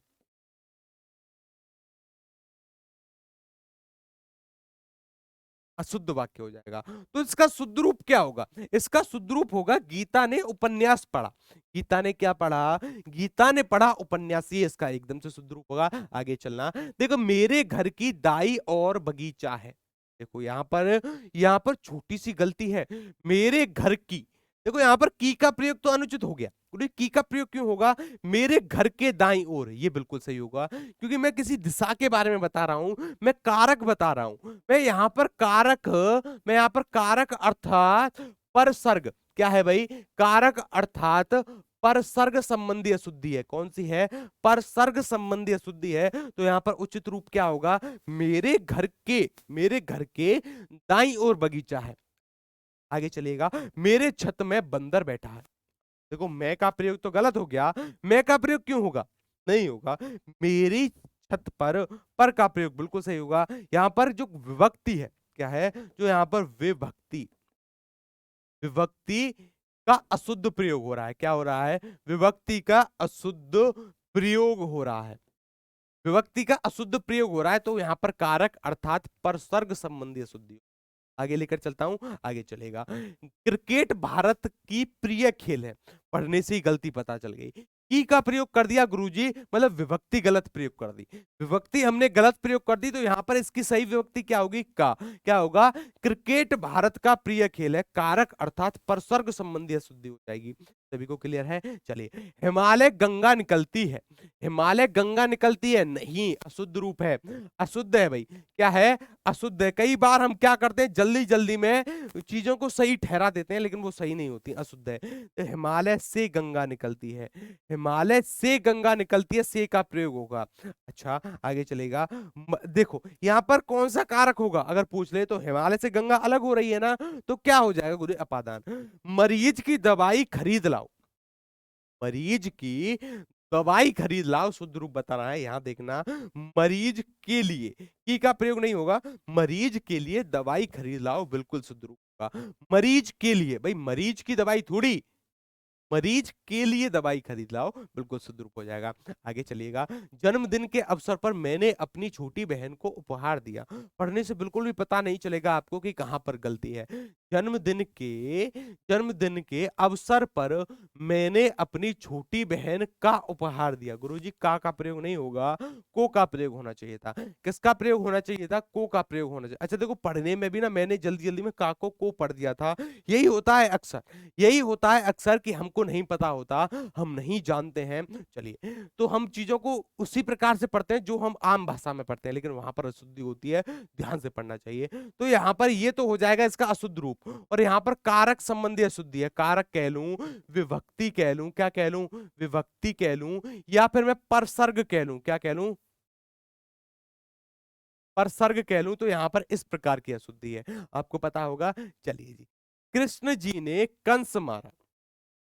कृष्ण जी ने कंस मारा। अच्छा रुको, कहां कहां गया भाई, कहां गया, कहां? अच्छा, कृष्ण जी ने कंस मारा। अब देखो यहां पर गलती है ना, कृष्ण जी ने कंस को मारा। यहां पर क्या आना चाहिए था गुरुजी? को का प्रयोग होना चाहिए था। को किसका होता है? कर्म कारक में प्रयोग करते हैं हम को का। चलिए आगे लेकर चलता हूं। देखो अब योजक संबंधी अशुद्धि होती है, जैसे जैसे सही योजक शब्द नहीं लगाने पर भी वाक्य अशुद्ध हो जाता है। जैसे यहां देखना, आज रविवार था अतः इसलिए मैं कार्यालय नहीं आया। आज रविवार था इसलिए मैं कार्यालय नहीं आया, तो इसका शुद्ध रूप क्या होगा? यहां देखना, आज रविवार था इसलिए मैं कार्यालय नहीं आया। यहां पर अतः का प्रयोग नहीं होगा भाई, अतः का प्रयोग तो गलत हो जाएगा। चलेगा, देखो, क्यों ही मैं स्टेशन पहुंचा बस चल पड़ी। ज्यों ही मैं स्टेशन पहुंचा बस चल पड़ी। तो ज्यों ही मैं स्टेशन पहुंचा त्यों ही बस चल पड़ी। क्यों? देखो, ज्यों का प्रयोग होगा तो उसके लिए त्यों का प्रयोग भी करना होगा। जैसा का प्रयोग होगा तो वैसा, यद्यपि तथापि, जो बोओगे सो काटोगे, जैसा करोगे वैसा भरोगे। तो ये जो संबंधवाचक सर्वनाम होते हैं इनका प्रयोग हमको करना आना चाहिए। ज्यों के लिए त्यों का भी प्रयोग होगा। चलिए, ये इसका शुद्ध रूप हो जाएगा। यद्यपि अमित गरीब है किंतु ईमानदार है। इसी प्रकार की अशुद्धि है, आपको चयन करना है। यहां देखना, किंतु का तो प्रयोग गुरुजी देखते ही हमने कर दिया। गुरुजी अशुद्धि है, अशुद्धि का प्रयोग हुआ है। यहां देखना, यद्यपि अमित गरीब है तद्यपि ईमानदार है। यद्यपि अमित गरीब है तद्यपि ईमानदार है। आगे चलिएगा, तू पढ़ ले नहीं तो टीवी देख ले। तू पढ़ ले। अब देखो यहां पर क्या है? योजक संबंधी अशुद्धि है, मतलब यहां पर जिन शब्दों को आना चाहिए, देखो यहां पर अगर आपने यद्यपि का प्रयोग किया है तो यहां पर तद्दापि आना चाहिए, लेकिन हमने तद्दापि की जगह किंतु का प्रयोग कर दिया, गलत हो गया। इसी प्रकार से देखना, तू पढ़ ले नहीं तो टीवी देख ले, पूरे गलत हो गया। इसके लिए सही वाक्य क्या होगा? तू पढ़ ले या टीवी देख ले। तू पढ़ ले या टीवी देख ले, बिल्कुल सही उत्तर हो जाएगा। आगे चलिए, ठीक से काम करो अन्यथा नौकरी छोड़ दो। ठीक से काम करो अन्यथा नौकरी छोड़ दो। अब देखो, देखो, ठीक से काम करो अथवा, अन्यथा का प्रयोग क्यों होगा भाई? अन्यथा का प्रयोग तो नहीं होना चाहिए था। ठीक से काम करो अथवा नौकरी छोड़ दो। ये प्रश्न वो प्रश्न है जो आपको लाखों की भीड़ से अलग कर देंगे। लाखों बच्चे समझ नहीं पाएंगे कि यहाँ पर किस प्रकार की अशुद्धि है, लेकिन आपने चीजों को पढ़ा है, चीजों को सीखा है, तब आप इसका उत्तर कर पाओगे। मैंने एक मॉक टेस्ट भी आपको दिया है, मॉक टेस्ट भी हम करेंगे। चलिएगा, कुछ शब्दों को भी देखेंगे कि कौन कौन से शब्द आपके शुद्ध लिखे जाते हैं, कौन कौन से अशुद्ध। चलेगा, कार से चलेंगे और समय पर पहुंच जाए, तो ये अशुद्ध वाक्य है। कार से चलेंगे ताकि, और का प्रयोग क्यों होगा भाई? और का तो प्रयोग नहीं होगा, ताकि समय पर पहुंच जाए, तो समय का प्रयोग बिल्कुल सही होगा। समय का प्रयोग, सॉरी, जो ताकि का प्रयोग हम कर रहे हैं बिल्कुल सही होगा। चलिए, यदि वह गाड़ी की चाबी मांगता तब मैं अवश्य देता। यदि वह गाड़ी की चाबी मांगता तब मैं अवश्य देता। चलिए, तो यहां पर शुद्ध रूप क्या होगा? यदि वह गाड़ी की चाबी मांगता तो मैं अवश्य देता। यहां पर देखो, विराम चिन्ह का प्रयोग तो नहीं होगा। अच्छा, तब का भी प्रयोग नहीं होगा, तब का प्रयोग भी नहीं होगा। देखो, कर्ता ने अपने लिए मैं का प्रयोग किया, तो मैं कर्ता ने ऐसे लिखा है, बिल्कुल सही है। कई जगह पर आपको मैं ऐसे देखने को मिलेगा जो कि अशुद्ध हो जाएगा। याद रखिएगा, छोटी छोटी सी गलती पकड़नी है। अगर हम बहुवचन का प्रयोग कर रहे हैं तो अंत में है देखना, क्या देखना है? पर अंक की बिंदी देखना, पता चल जाएगा आपको कि अशुद्ध है। अच्छा देखो, कई शब्द मैं यहां पर लिखता हूं, जैसे नहीं, क्या है, नहीं पर अंक की बिंदी आती है। मैं ऐसे लिखा जाता है कर्ता के लिए, और मैंने लिखा कि डिब्बे में से घी निकालो, डिब्बे में से तेल निकालो। तो यहां पर भी मैंने मैं का प्रयोग किया, डिब्बे में से। तो किसी जब यहां पर कर्ता के लिए मैं का प्रयोग नहीं हो रहा है ना, तब मैं ऐसे लिखा जाता है, ठीक है ना, तब एक ही मात्रा आती है। लेकिन कर्ता अपने लिए प्रयोग कर रहा है तब दो मात्रा आती है, याद रखिएगा। आगे लेकर चलता हूं, आगे देखना। जैसा लिखो, जैसा लिखो जैसा रेखा ने लिखा, नहीं, गलत हो जाएगा। जैसा का प्रयोग हमने दो बार कर दिया, नहीं, ऐसा लिखो जैसा रेखा ने लिखा है, ये बिल्कुल शुद्ध रूप हो जाएगा। क्या हो जाएगा, ऐसा लिखो जैसा रेखा ने लिखा है, ये इसका शुद्ध रूप होगा। आगे चलिएगा, देखो सीमा गा रही है और नीलम चुप है। तो गा रही है, नीलम चुप है। सीमा गा रही है, नीलम चुप है, ये गलत हो जाएगा। यहां इसका शुद्ध रूप क्या होगा, सीमा गा रही है पर का प्रयोग मैंने किया है गुरुजी, ये क्या हो जाएगा, ये हो जाएगा अशुद्ध रूप। क्या हो जाएगा, अशुद्ध रूप। और ये हो जाएगा इसका शुद्ध रूप। ये क्या हो जाएगा इसका, ये इसको कह देंगे शुद्ध, क्या कह देंगे, शुद्ध रूप कह देंगे। आगे चलिएगा, राम कमजोर है अतः तुम उस पर हावी हो रहे हो, नहीं, गलती है गुरुजी। किस प्रकार की है, चूंकि राम कमजोर है। यहां पर देखो हमने पहले कारण दिया, चूंकि राम कमजोर है इसलिए तुम उस पर हावी हो रहे हो, ये इसका शुद्ध रूप हो जाएगा। ये क्या है, ये है इसका शुद्ध रूप, ये है इसका शुद्ध रूप, ये है इसका शुद्ध रूप, ये इसका शुद्ध रूप है। आगे चलना, देखो, श्रुत सम भिन्नार्थक संबंधी अशुद्धि, श्रुत सम भिन्नार्थक संबंधी अशुद्धि आपको चयन करनी है, क्या होगी, रेखा बहुत दिन है। गुरुजी नहीं, ये तो गलती हो गई। गलती कैसे हो गई गुरु, दिन का प्रयोग तो जैसे आज कौन सा दिन है, सोमवार, जैसे कुछ भी हो, सोमवार मंगलवार, तो दिन का प्रयोग तो वहां पर होता है। लेकिन यहाँ पर दिन का प्रयोग नहीं होगा गुरुजी, मात्रा की एक छोटी सी गलती हो गई, दीन का प्रयोग होगा। दीन अर्थात जो गरीब है, जो गरीब है, जो दयनीय हालत में है, उसके लिए दीन का प्रयोग हम कर देंगे। तो इसका शुद्ध रूप क्या हो जाएगा, रेखा बहुत दीन है, बिल्कुल शुद्ध रूप हो जाएगा। दिन का प्रयोग तो गुरुजी देखते ही पढ़ने में कुछ अजीब सा लगा, रेखा बहुत दिन है, नहीं गुरुजी गलत हो गया, दीन का प्रयोग होगा।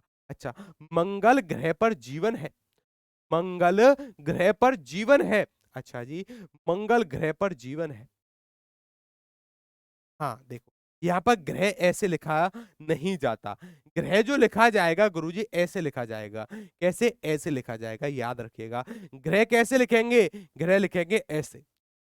आगे लेकर चलता हूं, मंदिर का कपट,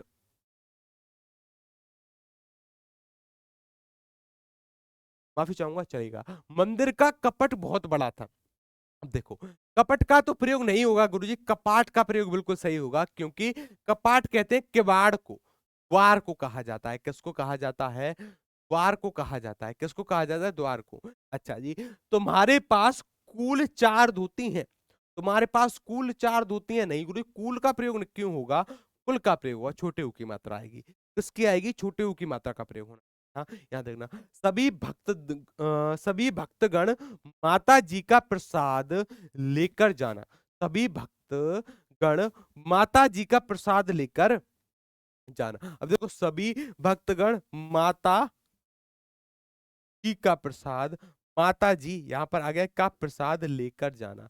हाँ भाई, ये इसका, अच्छा देखो यहां पर गलती है, प्रसाद नहीं होगा, प्रसाद होता है। क्या होता है, प्रसाद का प्रयोग नहीं होगा, प्रसाद का प्रयोग होता है। यहां देखिएगा, आम का आचार बहुत खट्टा है, आम का जो आचार है वह बहुत खट्टा है। यहाँ पर 90, ये प्रश्न पूछा था हरियाणा एग्जाम में, 95% बच्चों ने ये उत्तर गलत दिया है।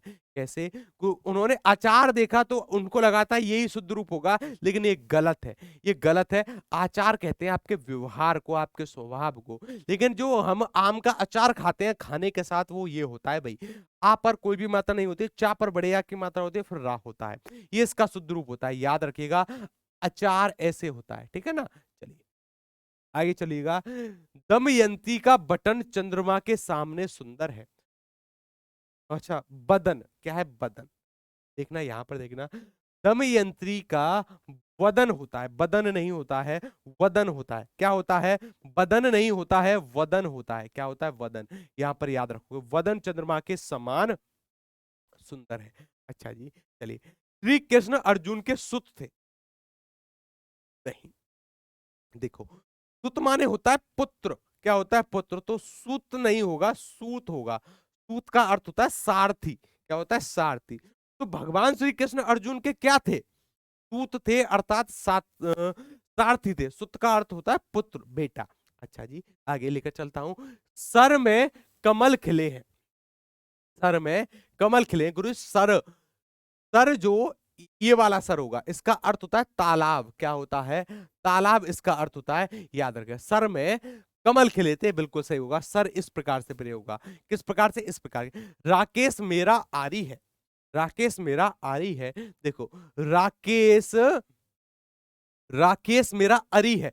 अरी अर्थात कमेंट बॉक्स में बताना कि अरी का अर्थ क्या होता है, मित्र होता है या फिर शत्रु होता है, ये मैंने आप पर छोड़ा है। चलिए अच्छा देखना, अवंती संबंधी अशुद्धि। अब अवंती संबंधी अशुद्धि हम देखेंगे किस प्रकार से हो सकती है। वाक्य में प्रयुक्त पदों के प्रयुक्त पदों को लिंग वचन और कारक आदि के अनुरूप रखना ही अवंती कहलाती है। जैसे जिस स्थान पर क्रिया आनी चाहिए वहां पर कर्ता आ जाएगा, जहां पर कर्ता आना चाहिए वहां पर कर्म आ जाएगा, मतलब ले नहीं बैठेगी वाक्य की। ये आपको अभी पता चलेगा, देखना। देखो राजकुमार और राजकुमारी आ गई हैं, राजकुमार और राजकुमारी आ गई हैं। गुरुजी गलती है, किस प्रकार की है, देखो यहां पर आना चाहिए था राजकुमार और राजकुमारी आ गए हैं, क्या है आ गए हैं, गई का प्रयोग नहीं होगा, गए हैं। अच्छा जी देखना, सुरेश अमित या गीता जाएंगे, सुरेश अमित या गीता जाएंगे, गलती है गुरुजी, यहां पर आना चाहिए सुरेश अमित या गीता जाएगी,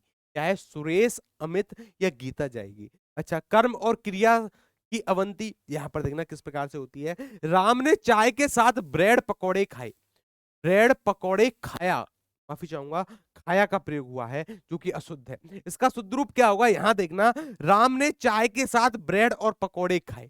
खाए का प्रयोग यहां पर देखो, खाया का प्रयोग तो अनुचित हो गया, यहां पर आना चाहिए खाए, क्या आना चाहिए खाए, बिल्कुल शुद्ध होगा। आगे चलेगा, बच्चों ने यह बात बताया नहीं, बच्चों ने यह बात बताया नहीं गया, बच्चों से, सॉरी माफी चाहूंगा, बच्चों से यह बात बताया नहीं गया। गुरु जी पढ़ने से ही कुछ ना कुछ तो गलती लग रही है, किस प्रकार की है, यहां पर देखना, बच्चों से यह बात बताई नहीं गई, ये इसका बिल्कुल शुद्ध रूप होगा। बिल्कुल शुद्ध रूप क्या है आपके सामने है, विशेषण और विशेष की अवंती। अच्छा देखना, विशेषण का लिंग और वचन अपने विशेष के अनुसार होता है। अच्छा जी देखोगे कैसे, देखो यहां पर देखिए, अच्छा काला हिरण दौड़ रहे हैं, काला हिरन दौड़ रहे हैं, गुरुजी अशुद्धि है, काले हिरन दौड़ रहे हैं, किसका प्रयोग होना चाहिए था, काले का। अगर आप रहे हैं का प्रयोग कर रहे हो जो कि बहुवचन में, तो यहां पर भी काले का प्रयोग करो ना, काले हिरण दौड़ रहे हैं, अर्थात इसका बहुवचन में प्रयोग करना चाहिए, किसमें, बहुवचन में हमको प्रयोग करना चाहिए, बहुवचन, ठीक है ना। चलिए आगे लेकर चलता हूं, गोरा मुख पर काले तिल अच्छा लगता है। अच्छा जी, अशुद्धि पढ़ने से ही पता चल गई, इसका शुद्ध रूप, गोरे मुख पर काला तिल, काले का प्रयोग नहीं होगा गुरुजी, काला का प्रयोग हो जाए। भाई काले तिल क्या होता है, अनेक तिल की थोड़ी ना बात कर रहे हैं, एक तिल की बात कर रहे हैं, काला तिल अच्छा लगता है, बिल्कुल सही है। चलिए पद क्रम संबंधी अशुद्धि, अब देखो पद क्रम संबंधी अशुद्धि आ गई। अच्छा जी देखो देखना, प्रधानमंत्री प्रथम पंडित भारत के जवाहरलाल नेहरू थे, मतलब देखो वाक्य को जो स्थान जो यहां पर आना चाहिए था उसको अंतिम में प्रयोग कर दिया, जो अंतिम में आना चाहिए था उसको प्रारंभ में प्रयोग कर दिया। शुद्ध रूप क्या होगा देखना, भारत के प्रथम प्रधानमंत्री पंडित जवाहरलाल नेहरू थे, ये इसका शुद्ध रूप होगा। पूछा जाता है कि इसका शुद्ध रूप बताइए, इसका शुद्ध रूप क्या होगा, तब आपको इसका शुद्ध रूप चयन करना होगा। आगे लेकर चलता हूं, देखो दिल्ली अमित की बहन गई है, पढ़ने से अशुद्धि पता चल गई। अब देखना इसका शुद्ध रूप, अमित की बहन दिल्ली गई है, ये इसका शुद्ध रूप होगा।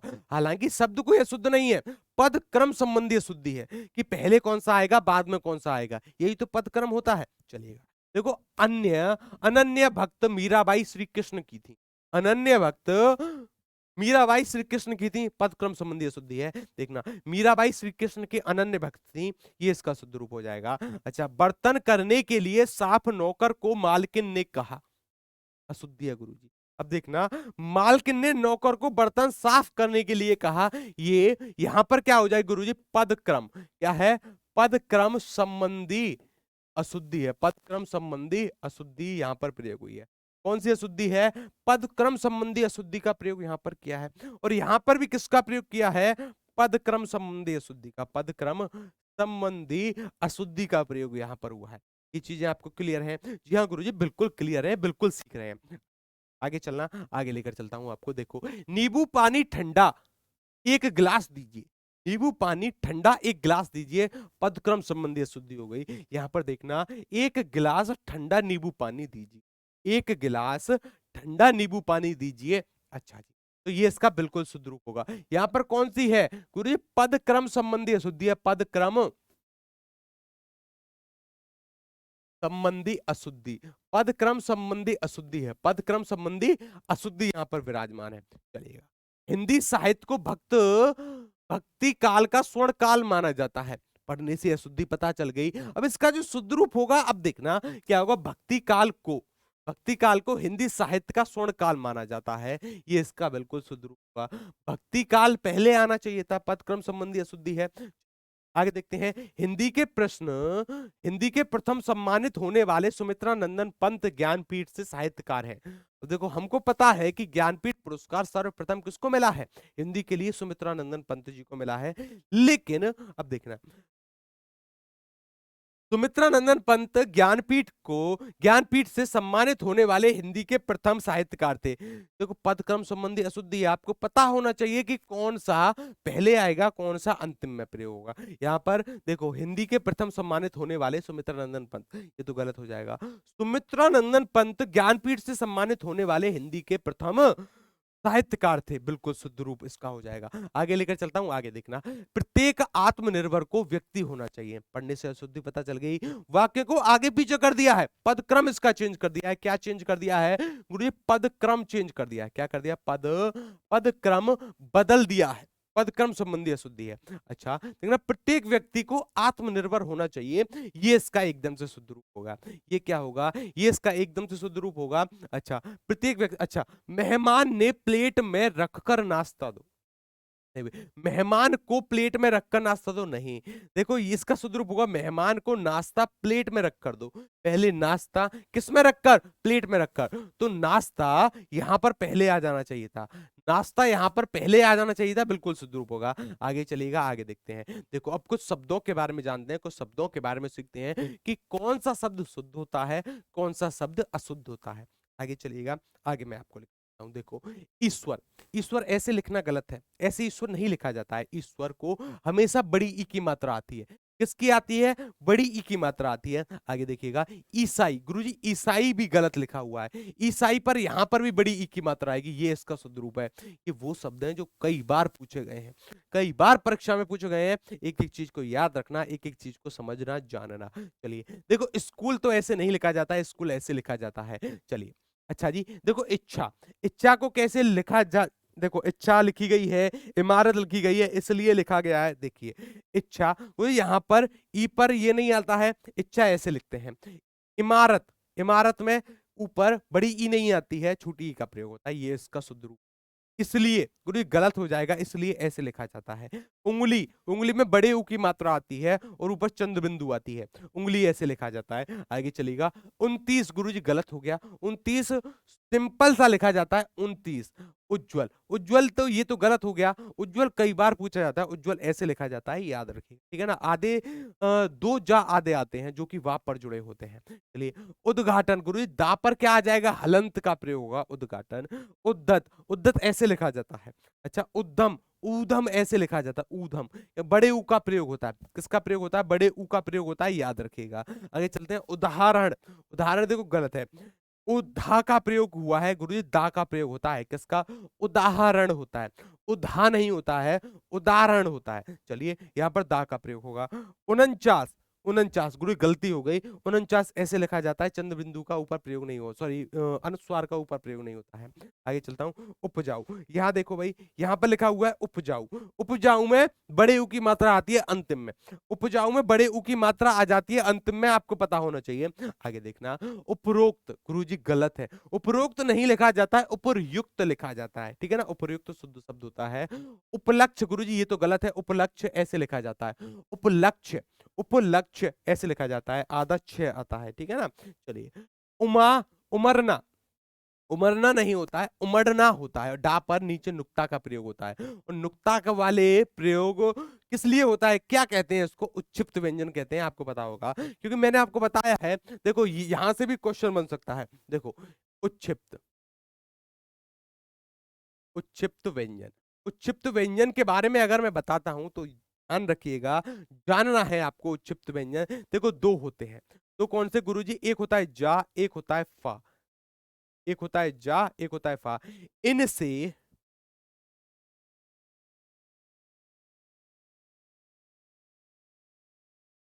किसी